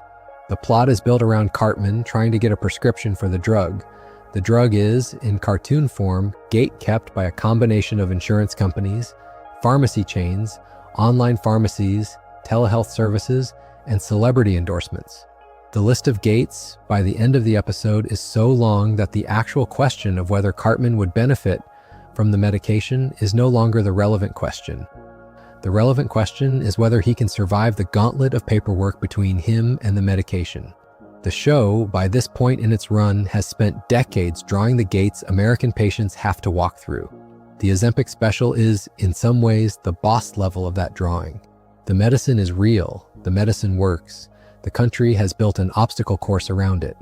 The show also makes a specific and pointed argument inside The End of Obesity that distinguishes between the population the medicine was designed for and the population the marketing was now serving. The drug was developed for diabetes. The medicine, used as intended, has saved lives.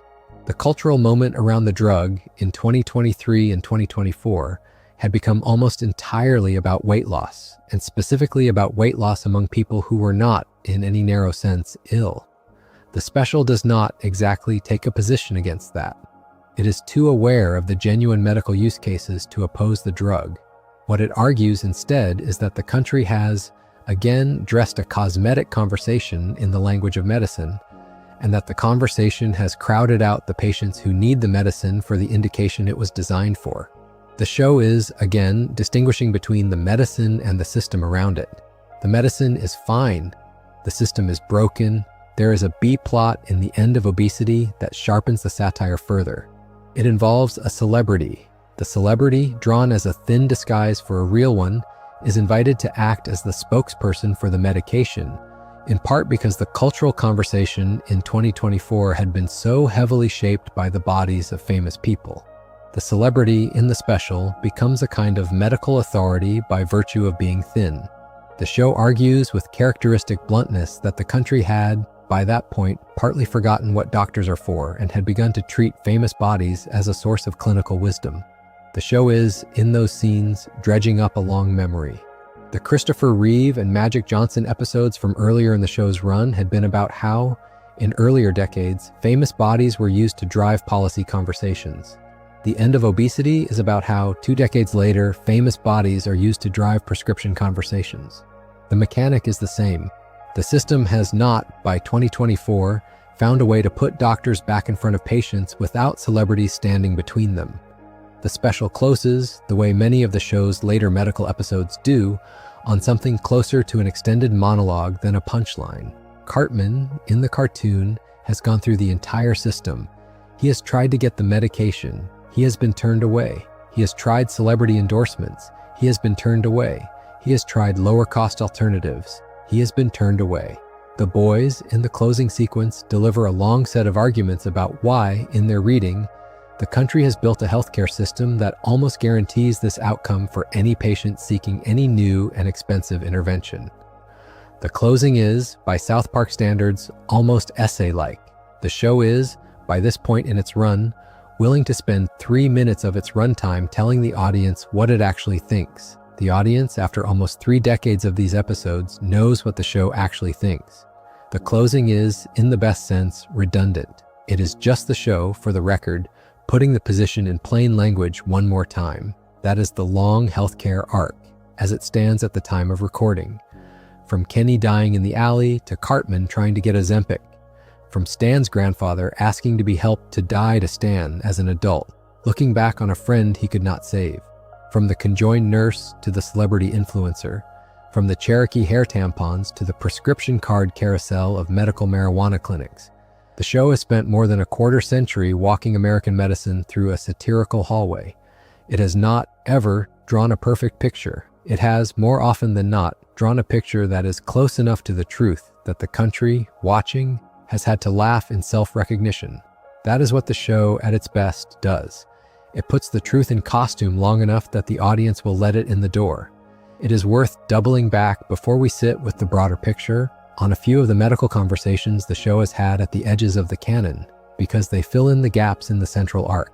The first is the show's long and complicated treatment of gender confirmation surgery, which runs through one of its central side characters, Mr. Garrison, the elementary school teacher, who undergoes, in the 9th season, in an episode the show titled with a deliberately crude pun about the procedure, a male-to-female confirmation surgery. The episode aired in March of 2005. The show, at that time, is willing to handle the topic with a tone that, by current standards, lands as both crude and surprisingly engaged. It depicts the doctors as practical. It depicts the surgery as a real surgical event, with consequences and recovery. It depicts Garrison, in the years after, as still essentially the same person. The show then revisits the question in later seasons, with Garrison reversing the procedure, and then later still with the show acknowledging, in the broader cast, the small set of trans characters that have walked through the town. The tone of the satire shifts across decades. What does not shift is the show's basic framing, which is that the surgery is a medical event, with risks and benefits, performed by doctors on a body, and that the cultural conversation around the surgery is, like every other cultural conversation the show satirizes, a different question from the medical one. The medical event in those episodes is the medical event. The argument the country is having around it is something else. The show is not, in those episodes, sympathetic to every position. It is, more often than not, suspicious of every position. The thing it keeps returning to by way of Garrison is the question of whether the surgery, in his case, changed who he was. The show, in its own way, concludes that it did not. Garrison, before and after, is Garrison. The surgery does what surgery does. The personality is the personality. The other side conversation the show has, repeatedly, is about how doctors, as a profession, are portrayed inside the cast. The show has written a long line of cartoon doctors over its run, and the doctors fall, broadly, into a few categories. There are the competent doctors, who are presented as quiet, professional, and largely correct, and who tend to be ignored or argued with by the patients in the room. There are the incompetent doctors, who are presented as flustered, distracted, or simply unprepared, and who tend to be venerated by the patients in the room. And there are the celebrity doctors, who are presented as showmen with television contracts, and who tend to be believed entirely by the patients in the room. The show, across its run, has been consistent on which doctors it respects. It respects the quiet ones. It is suspicious of the showmen. It is, more than anything, tired of the patients who consistently pick the showmen over the quiet ones. That pattern shows up in small moments scattered through the run. There is a moment in Cherokee hair tampons where Kyle's actual physician, who has correctly diagnosed him and prepared the family for the transplant, is dismissed by his mother in favor of misinformation. The doctor in that scene is given almost no airtime. The show puts him in the corner of the frame and lets the family ignore him. There is a similar moment in the Ozempic special where the actual primary care doctors are largely off camera, and the show focuses instead on the layers of administrative gatekeepers between Cartman and his prescription. There is a moment in the tonsil trouble episode where the surgeon who performed Cartman's tonsillectomy is shown as competent, contrite, and forthcoming about the contamination, and the family, for the most part, is more interested in suing the hospital than in listening to him. The show argues again and again that the country tends not to listen to its actual doctors. The country listens to the surrounding system. The doctors are, in many episodes, the most quietly heroic characters in the room. The pharmaceutical companies, by contrast, are almost never depicted with sympathy. There is a pattern across the run where the show treats the drug companies the way it treats the energy companies and the entertainment conglomerates and the political action committees. The drug companies in South Park exist to extract money. They invent conditions, they invent campaigns, they invent celebrity spokespeople, they invent paperwork that makes patients give up. The show, in those scenes, is not necessarily denying that the products themselves are medically useful. The products, more often than not, are medically useful, in the cartoon as in real life. What the show argues over and over is that the companies in the middle of the supply chain are interested in something other than the medicine. The medicine is the cover. The economics is the operation. The show treats the pharmaceutical company executive the way it treats the cable news anchor and the activist organizer.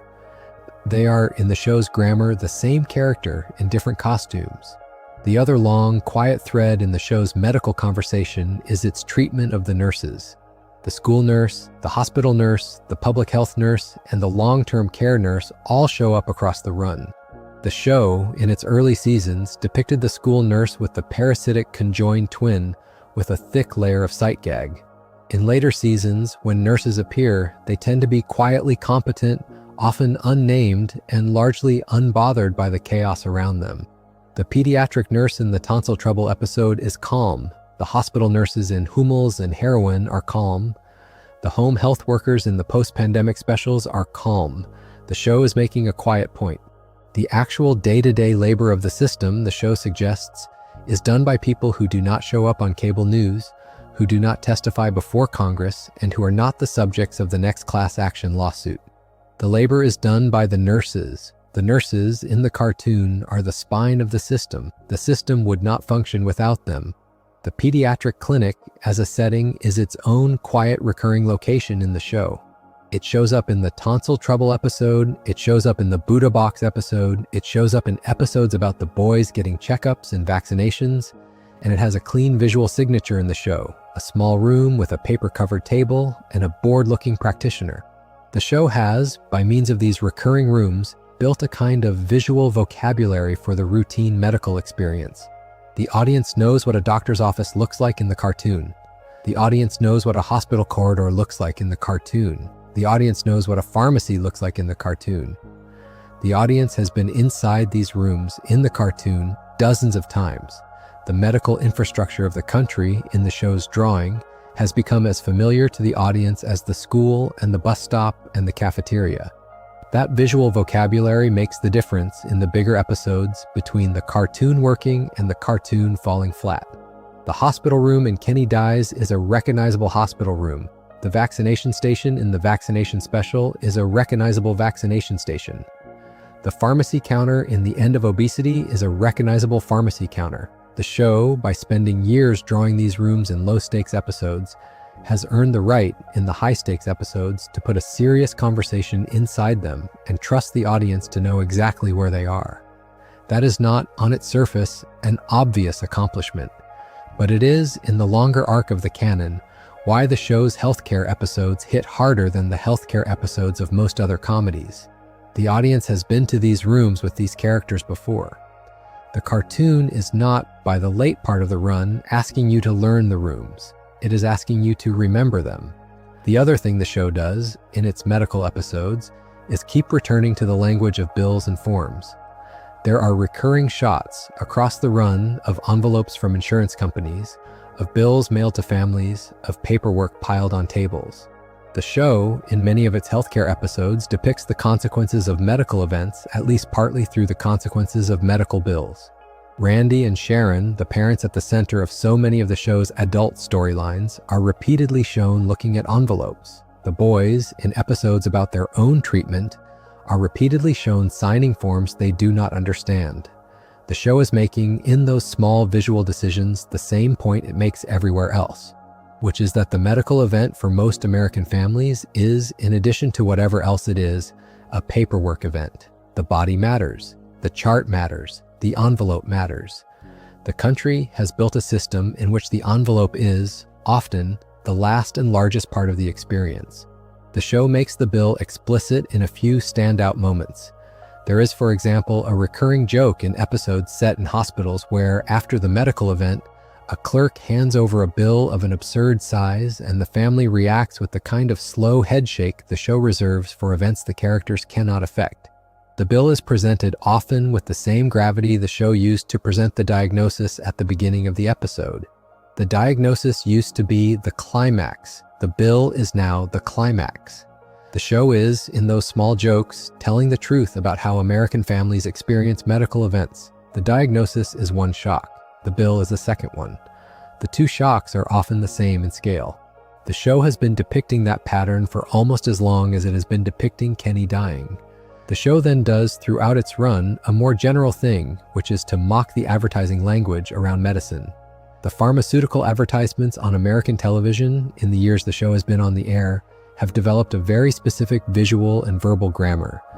There's the slow montage of happy people. There's the soft voice listing the side effects. There's the brand name in bold across the bottom of the screen. The show parodies that grammar repeatedly in fake ads that air inside its episodes. The condition the fake ad is treating is often a condition the show is inventing on the spot. The side effects in the fake ad are often more entertaining than the condition. The brand name in the fake ad is, almost always, a deliberately clumsy variation on a real one. The cumulative effect over the run is to make the audience hear every real pharmaceutical ad in the show's voice. That is, in the small, the kind of cultural shift the show is, at its best, capable of producing.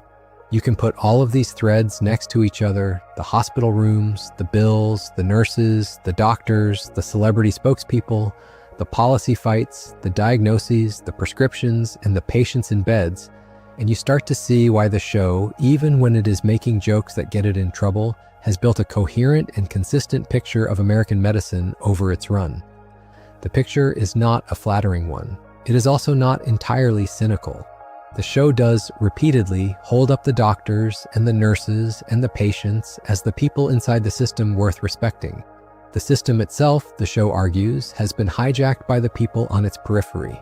The periphery, the celebrities and the lobbyists and the executives and the news anchors and the activists is the target. The center, the patient and the friend at the foot of the bed and the practitioner in the hallway is the thing the show keeps trying to defend. There is a longer thread woven through the show's run that worth pulling apart on its own, which is what the show has done with Cartman as a medical subject across almost 3 decades. Cartman has been, more than any other character, the show's lab rat for healthcare jokes. The list, by the time you stop and add it up, is genuinely impressive. He has had his tonsils out, in tonsil trouble. He has contracted HIV through that surgery. He has been treated and managed and recovered. He has been depicted in various earlier episodes struggling with body image and weight in ways that mock how the country's body image conversation treats men. He has been told he has anger problems in TMI and put through anger management. He has faked a diagnosis of Tourette syndrome in Le Petit Tourette and been confronted on national television in the cartoon with the consequences. He has at various points claimed to have psychic abilities for medical reasons, conditions of the eye for medical reasons, conditions of the bowel for medical reasons, conditions of the soul for medical reasons, and in the end of obesity, a condition of weight that he wants to fix with prescription medication. The pattern, taken across the run, says something serious about the show's view of the system. Cartman is the show's most dishonest character. He is also, almost without exception, the character who has the easiest time getting whatever piece of the medical system he wants to use. The doctors believe him, the therapists believe him, the pharmacists believe him. The insurance companies, more often than not, believe him. The system in the show's drawing is not designed to detect dishonesty. It is designed to process paperwork. The show is making, through Cartman, an argument that the medical infrastructure of the country has, by design, been built to take the patient at their word, and that this is, in most cases, the right design, but that there is a population of patients who exploit it relentlessly, and that the country's response to that population has been to make the rest of the system harder to use for everyone else. You can see the same pattern more sympathetically in the way the show uses Stan. Stan, of all the central 4, is the character the show has used most often when it wants to depict the medical experience as something the patient does not want to have. Stan has gone to therapy in You're Getting Old. He has been medicated in Asperger's. He has stood at the foot of Kenny's bed in Kenny Dies. He has visited his grandfather repeatedly across the show's run in episodes about end-of-life decisions. He has, in the post-pandemic specials, looked back as an older man on the consequences of a medical event he could not control. Stan is the show's version of the patient who follows the rules and gets the worst results. Cartman is the patient who breaks the rules and gets the best results. The show is making, across both characters, a longer argument about how the medical system in the country has, over time, rewarded the wrong behavior. Kyle, the third of the central 4, is the show's version of the patient as theological subject. He is the patient in Cherokee hair tampons. He is the patient in Cartman Land. He is the friend at the foot of the bed in Kenny Dies. He is the patient whose mother, more than any other character's mother, is at the center of the country's pharmaceutical marketing in episode after episode. Kyle's experience with the medical system, as the show draws it, is largely an experience of having to argue with his mother about which medical claim to believe. Sheila Broflovsky is, in many of the show's healthcare episodes, the embodiment of the believer, the person who will give the latest pamphlet the benefit of the doubt. Kyle is the embodiment of the skeptic. The mother and son together are, in a sense, the country in microcosm. The skeptic is in the bed. The believer is at the counter. The doctor is in the hallway. The system is sending bills. Kenny is, for most of the show's run, the patient who exists to make the others react. He is the body in the bed, in episode after episode.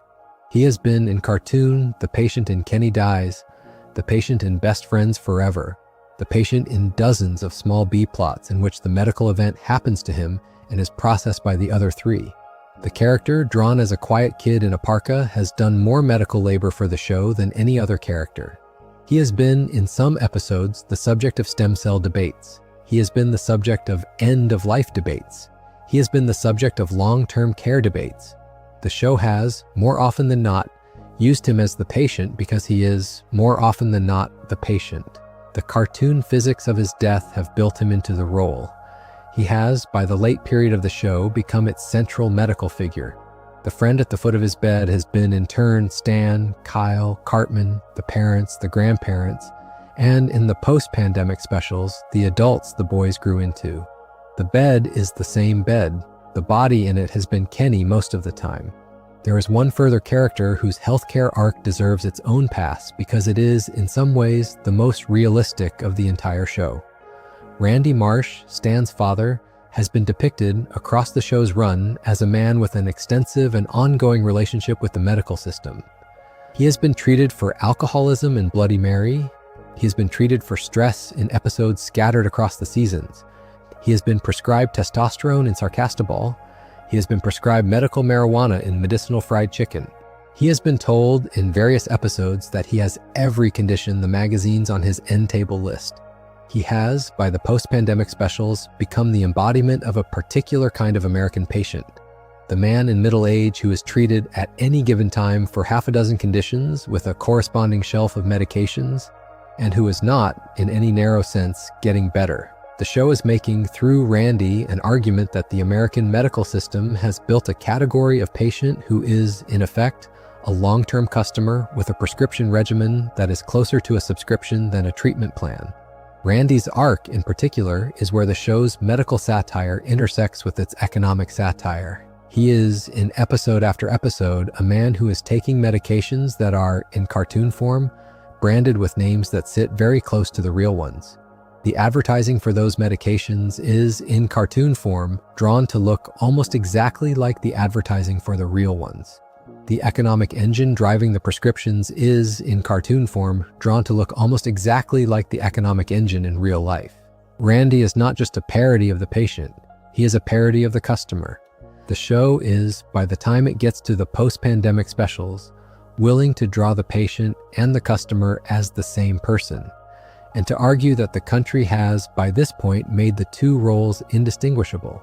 You go in for a treatment, you leave as a subscriber. The system pays the company pays the advertiser brings in the next customer. The patient, somewhere in the middle, gets either better or worse depending on whether the medication actually works, which the system is, structurally, not the most interested in confirming. The smaller medical episodes are, in some ways, the most revealing of all. There are episodes in the show's run that on the surface are about something else entirely, but that contain a sharp piece of medical satire as part of their texture. There is, for example, an episode from the 10th season called Smug Alert, which aired in March of 2006. The episode is, on its surface, about hybrid cars and about the way owning a hybrid in the cartoon has produced a literal cloud of smugness that begins to choke the country. The medical conversation underneath the episode is about air quality. The show, in that episode, is making a deliberately confused argument about how the country's environmental health is partly driven by the things the country does for environmental reasons. The episode is more about politics than about medicine. The medical content sits in the texture. The country in the cartoon is being made physically ill by a particular kind of political behavior. There is, similarly, a small piece of medical conversation embedded in episodes about, of all things, public school food.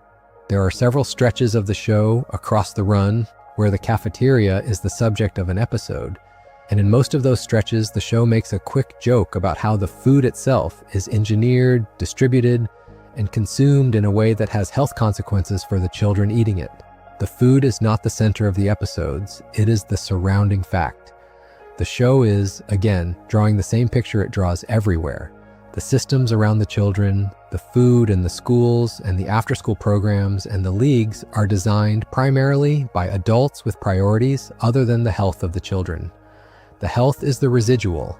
The show is willing to say that out loud in low-stakes episodes the same way it is willing to say it out loud in high-stakes ones. There are also episodes in which the show's medical satire is, on the surface, an aside, but which deepen the picture in retrospect. There is a small moment in one of the environmental episodes in which a character is depicted as developing a respiratory condition. There is a small moment in an episode about a department store opening in which a character is depicted as having a panic attack. There is a small moment in an episode about a celebrity scandal in which a character is depicted as needing crisis counseling. The show, in these small moments, is, almost without comment, building up a picture of a country in which medical events are folded into the texture of every other kind of event. You cannot have a political fight without someone needing a doctor. You cannot have a media frenzy without someone needing a therapist. You cannot have a consumer event without someone needing a prescription. The medicine has become the connective tissue of every other story. The show then, in some of its most surprisingly serious moments, treats the subject of grief as a medical event. There are scenes scattered through the run in which a character has lost someone and is depicted as struggling to function. The show, in those scenes, does not, in general, treat grief as something that should be medicated away. It treats grief as something that should be sat with. The Kenny Dies arc is, in that sense, the show's central treatment of grief. Best Friends Forever is the show's treatment of grief that is, in some ways, even darker. The post-pandemic specials are an argument about grief that is aged into the bones of the cast. The show is, by this point, willing to argue that, of the many medical and quasi-medical events the country has medicalized over the years, grief is one the country should be slower to treat.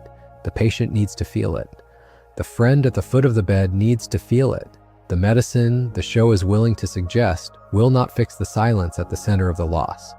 The silence is, in the show's grammar, the point. There is a longer cultural context worth touching because the show has been on the air through a remarkable stretch of American medical history, and the canon would not look the way it does if it had aired at a different time. The show began in 1997. The country it began broadcasting into was, in healthcare terms, a different country.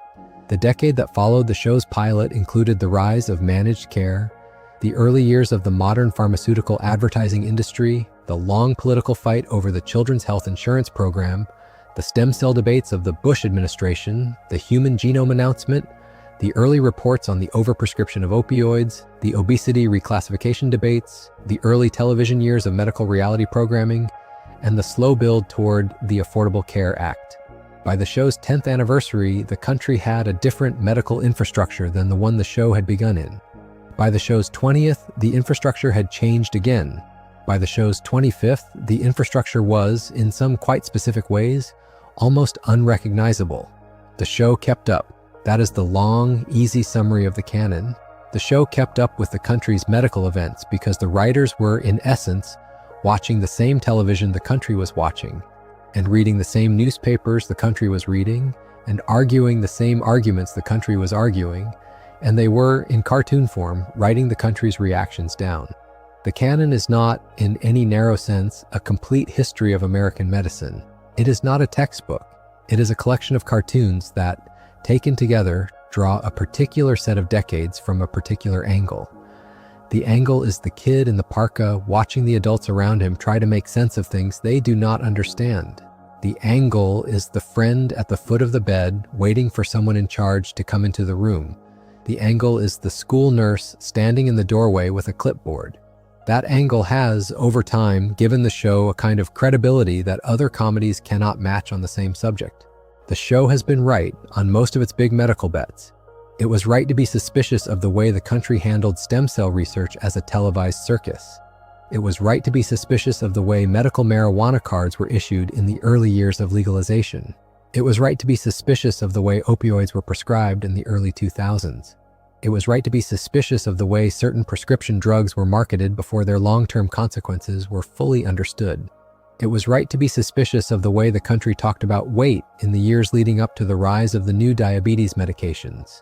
The show was, more often than not, ahead of the conversation, sometimes by years, sometimes by months, sometimes only by weeks.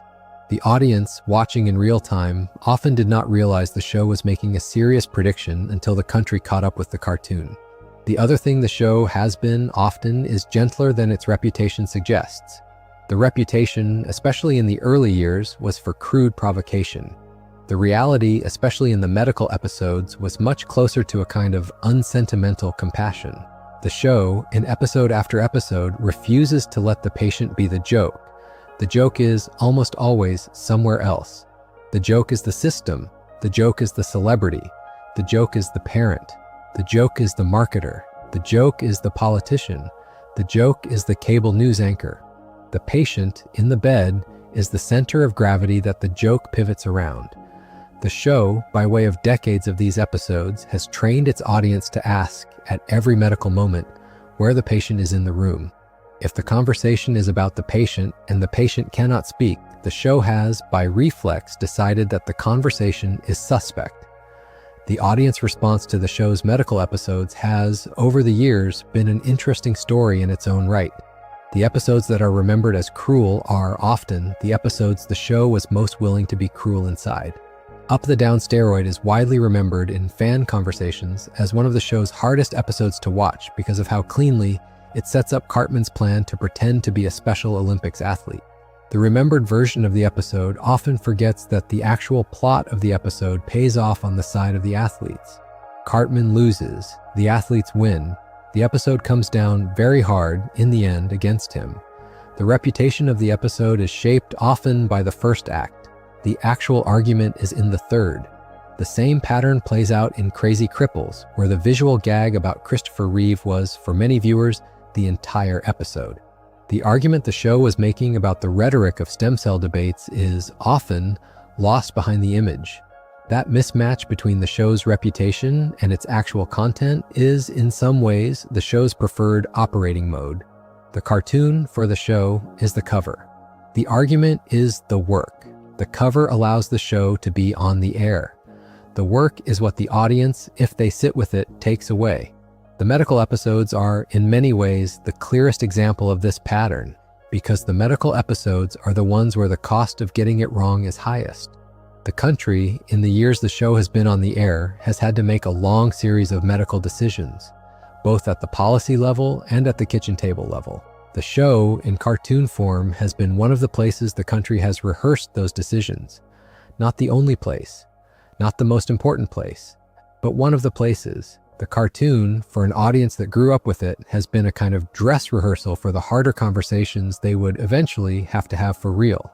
There is, in particular, a way the show has handled the question of mortality that lands differently for an adult audience than for a teenage one. The Kenny Dies episode, when it aired, was watched by a generation in their teens and 20s.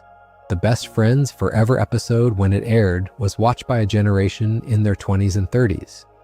The post-pandemic specials, when they aired, were watched by a generation in their 30s and 40s. The audience that grew up with the show is now, in real life, at the age where the medical questions the show was rehearsing in cartoon are real, daily questions in their own lives. The friend at the foot of the bed is no longer a cartoon. It is, for an increasing share of the audience, the person they have become, sitting in a chair next to a parent or a friend or a partner. The show, over time, has aged into being a long, slow companion piece to the medical lives of the people who watched it as kids. That is not, in any narrow sense, what the show set out to be. It is, in retrospect, what it became. The show has also done something rare in American television, which is to keep returning to the same questions over decades. Most medical shows have a season. The good ones have a few seasons. The very rare ones run for 10 years and develop a clear point of view. South Park, on its medical episodes, has run for more than 25 and has built up an actual argument. The argument is not exactly an ideological one. The show is not, in the end, a liberal show or a conservative show on healthcare. It is instead a show that has been suspicious of any institutional account of a medical event and respectful of the patient, the practitioner, and the friend. The argument is more cultural than political.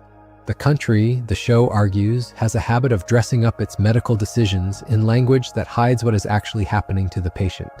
The work of the show is to peel the language off. That peeling, taken episode by episode, has produced, almost as a side effect, one of the most useful primers on the American healthcare conversation in popular culture. If you watched only the medical episodes of South Park in order, you would come away with a reasonably accurate picture of what the country argued about, in healthcare terms, between the late 1990s and the mid-2020s. You would know about the stem cell debate. You would know about the opioid crisis. You would know about the rise of medical marijuana. You would know about the long fight over end-of-life care. You would know about the early days of the obesity conversation and the late days of the Ozempic conversation. You would know about how the country handled, or failed to handle, a pandemic.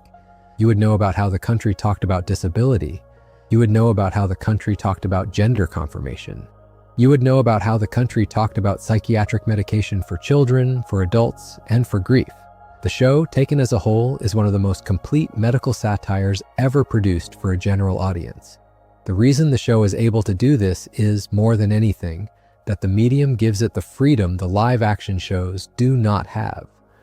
A medical drama on network television has, by the conventions of its form, to spend most of its time depicting the practice of medicine in a way that respects the audience's investment in the characters and the conventions. The show, in cartoon, can spend 3 minutes in a hospital and 17 minutes in a marketing meeting. It can spend the whole episode arguing about a system rather than depicting it.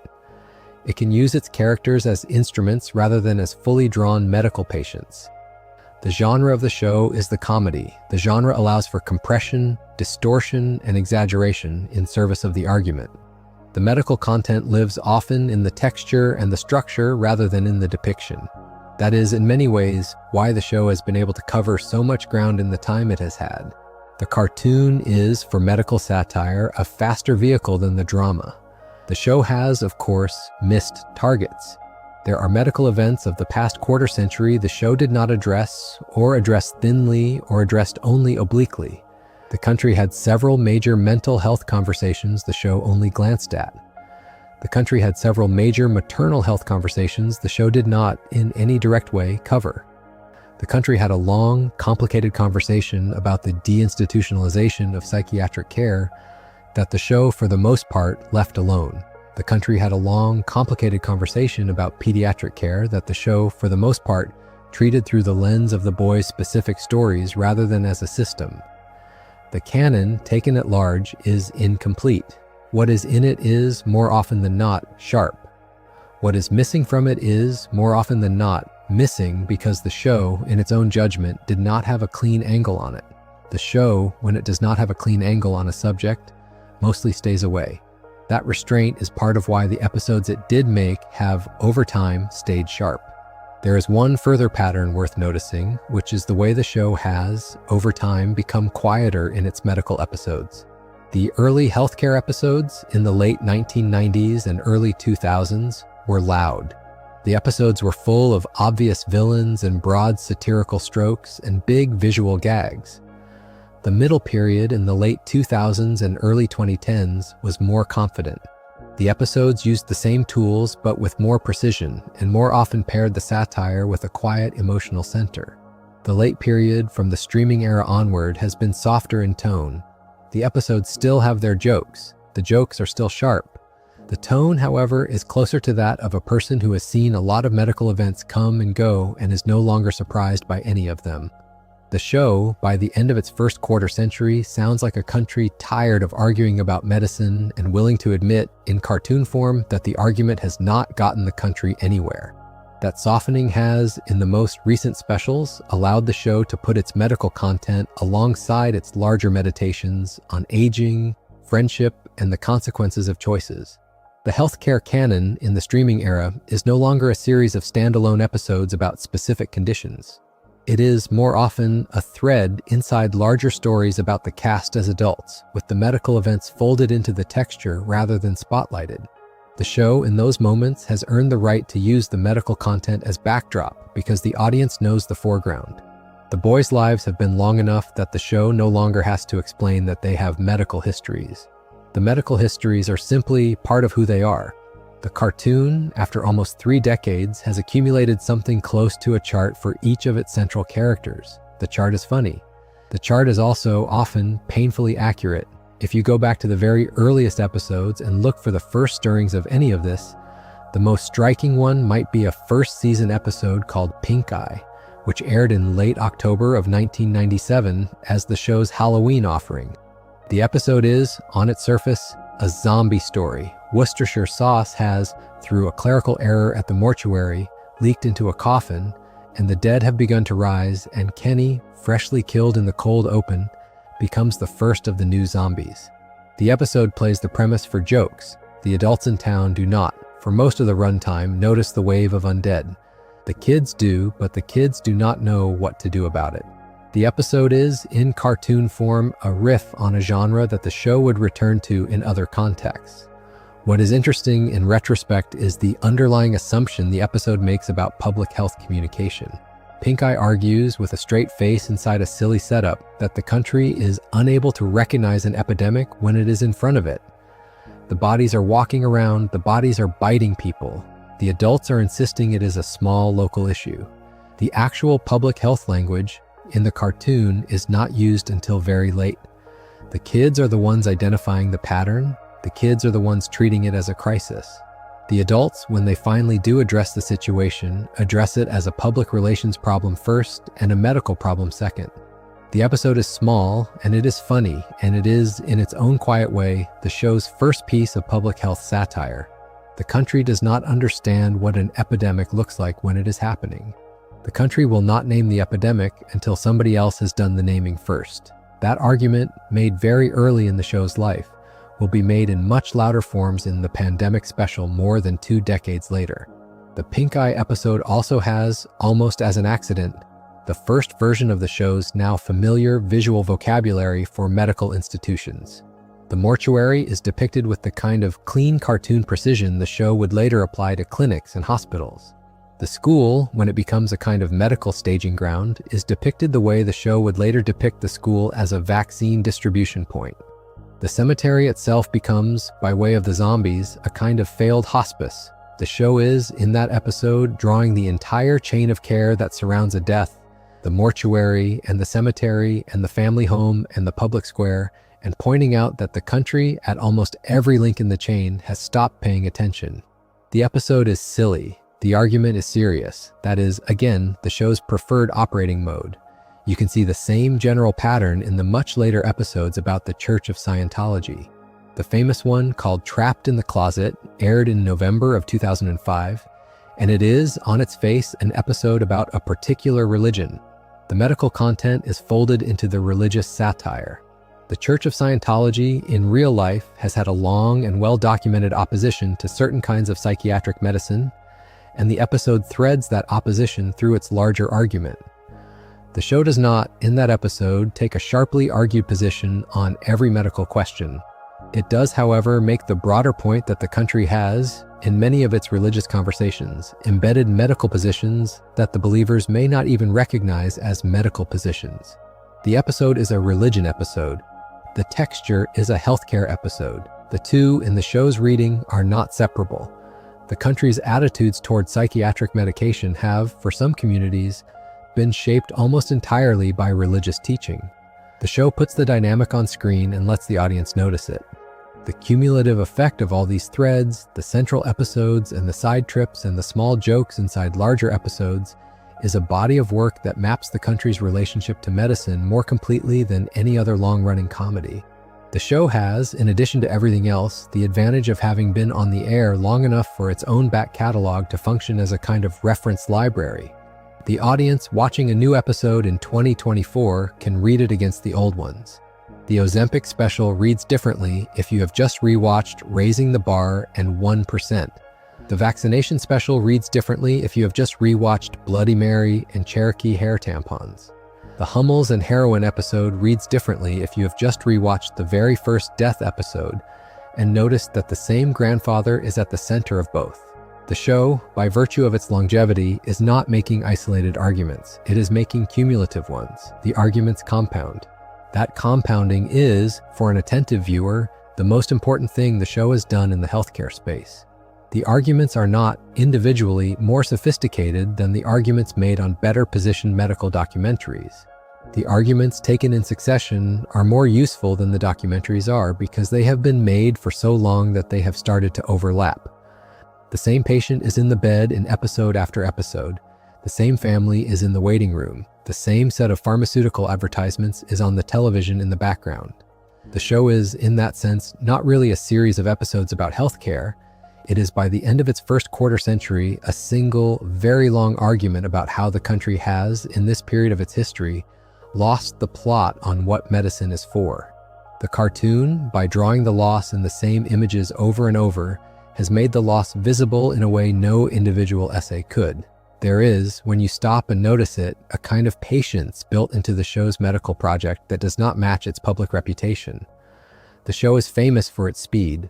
The show is famous for the writers being able to write, animate, and broadcast an episode in less than a week. The show is famous for being quick to react to events. The medical project, taken across the run, has been slower than this. The show has, on the medical episodes, often waited a beat. It made Bloody Mary years after Alcoholics Anonymous became a cultural touchstone. It made Hummels and heroin years after the opioid epidemic became national news.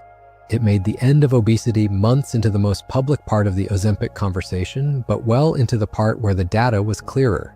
The show on medicine is faster than most cultural institutions, but slower than its own usual reflexes.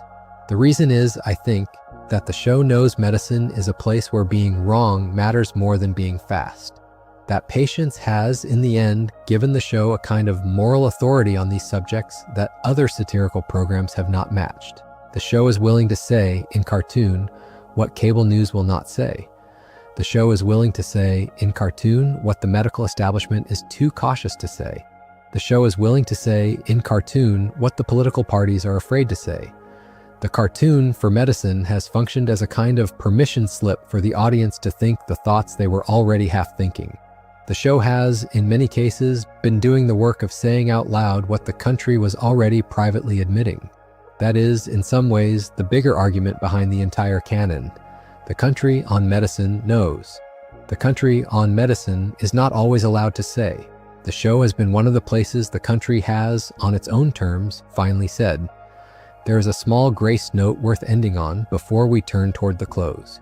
The show, in almost every one of its serious medical episodes, ends with the patient still in the room with the people who love them. Kenny dies in his bed with his friends nearby. Stan ends best friends forever in a kind of cosmic reunion with the family that loved him. Jimmy ends up the down steroid in front of a crowd that cheers for him in the end.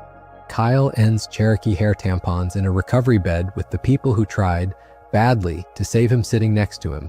Cartman ends tonsil trouble at home with a treatment plan, with his mother in the kitchen, with his life ahead of him. The grandfather ends Hummels and heroin in a quieter place than he started in. The town ends both pandemic specials in a state of arguing but still together. The boys end the vaccination special with the country mostly fine. Cartman ends the end of obesity with the country still arguing about whether he should be allowed to take the medication, but with him still alive, still in the cartoon, still in the cast. That choice, the choice to end the patient still in the room with the people who love them, is the show's most consistent and most generous decision across the entire canon. The country, the show argues, is bad at medicine.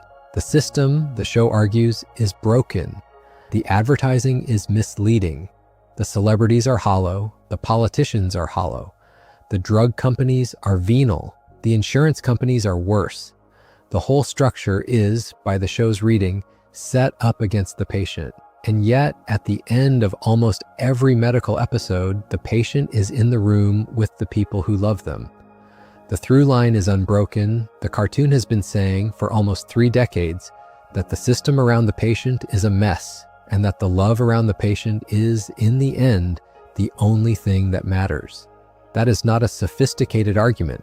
It is, however, the argument the show has actually made, in cartoon, for an audience that has, over the same decades, gotten older alongside it. There is one more thing the show has done with its medical canon that is worth naming out loud. It has, by accident or by design, given a generation of viewers a vocabulary for talking about medicine that the people around them did not have. The country on medicine has not, in this period, been a country that talks easily about health.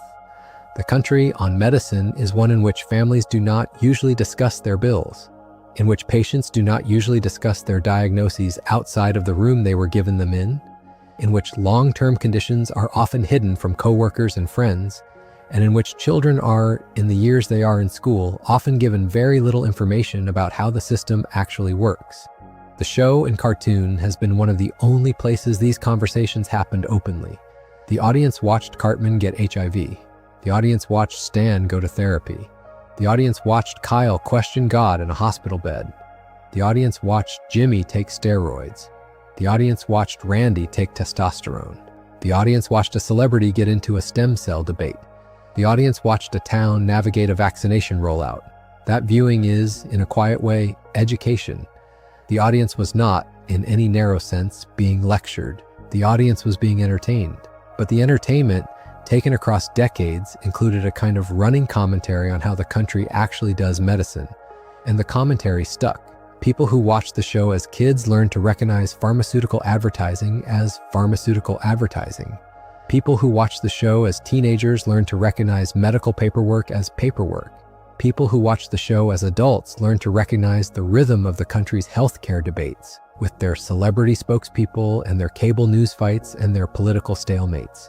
The show has, almost as a side effect, equipped its audience to look at the system around them with a clearer eye than they would otherwise have had. That is not a small thing for a cartoon to do. There is also, particularly in the more recent specials, a kind of warning that the show has begun to issue, more or less directly, about where the next medical conversations are going. The Ozempic special, in particular, lays out the early shape of a long fight to come. The fight is about who has access to expensive new medications. The fight is about who gets to define what kind of body should receive treatment for what condition. The fight is about who pays for the development of medications that change the country's relationship to weight, to mental health, to memory, to aging.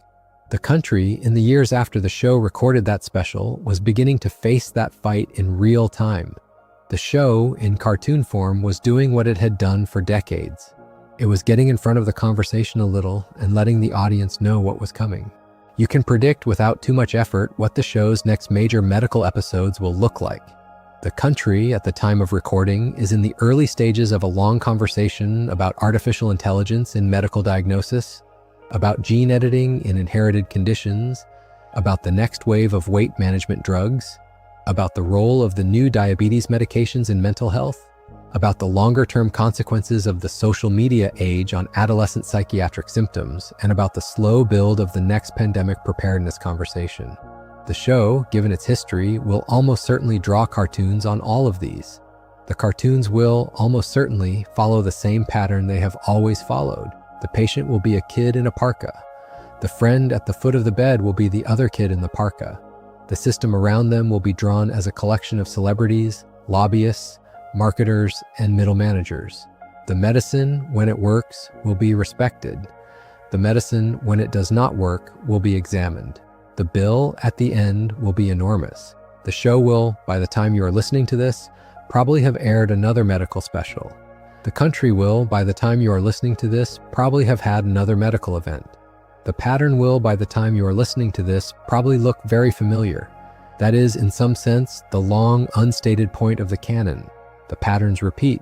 The country keeps doing the same things. The medical events keep arriving in different shapes with the same underneath. The show, by drawing the same shapes over and over, has been arguing that the country could, if it wanted to, learn from its own pattern. The country, the show suspects, will not. The country, the show suspects, will instead use the new event to relitigate the old fight. The show, in the meantime, will keep drawing, and the friend at the foot of the bed will keep showing up. That is, in the end, the only durable element in the entire canon. Across stem cells and opioids, across pandemic and prescription, across kidney transplant and lap band surgery, the friend keeps showing up. Sometimes the friend is Stan, sometimes the friend is Kyle, sometimes the friend is Cartman, sometimes the friend is the wife at the kitchen table, sometimes the friend is the nurse standing in the doorway, sometimes the friend is the doctor giving an honest answer the patient does not want to hear.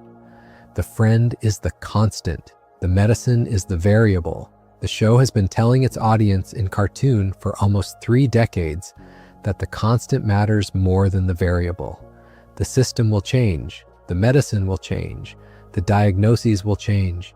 The names of the drugs will change. The names of the celebrities will change. The person in the chair next to the bed is the part that has to keep showing up. The show wants you to be that person when your turn comes. The cartoon, in the end, is a long argument that you should be ready to be that person. So that is the South Park healthcare canon, as best as it can be summarized at the close of more than a quarter century of episodes. The show on this subject has been louder than it should have been allowed to be, and gentler than it gets credit for. It has been ahead of the conversation and behind it, and sometimes both. It has been right more often than it has been wrong. It has been generous with its patients and merciless with its systems. It has, more than any other show on American television, given the country a permanent set of jokes about what its medical life is actually like. Jokes that have entered the country's vocabulary and that, in many cases, are still, on a quiet night, more accurate than the news. And it has, almost without fail, kept the friend at the foot of the bed in frame. If you have spent the last few hours falling asleep to this, you have, without meaning to, taken yourself on a long walk through the country's medical history as the show has drawn it. You have walked from a small zombie outbreak in 1997 all the way to a prescription card carousel in 2024. You have walked through hospitals you have never been in but recognize. You have walked through arguments you have heard before in different voices. You have walked through the names of medications and conditions and procedures, half of them real, half of them parody, all of them familiar. You have, in your own slow, drowsy way, ended up with a picture of how the country has talked about medicine for almost 3 decades, drawn for you by a cartoon that was always, despite its reputation, a little more careful with its medical content than people gave it credit for. That is the canon.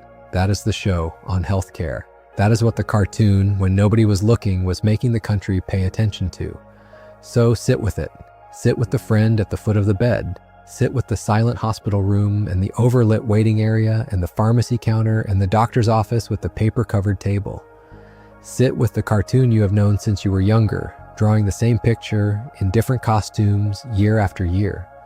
The medicine has changed, the bodies have changed, the country has changed.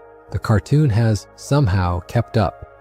And if you have ever sat in any of those rooms yourself with someone you love, or alone and not known what to say, the show would tell you that you are not the first, and that the silence in the room is its own kind of language, and that the friend in the chair next to the bed is, in the end, the only piece of the system that has ever really worked. The rest, the show suggests, is paperwork. The friend is the medicine. If you enjoyed the video, make sure to subscribe, and I'll see you in the next one.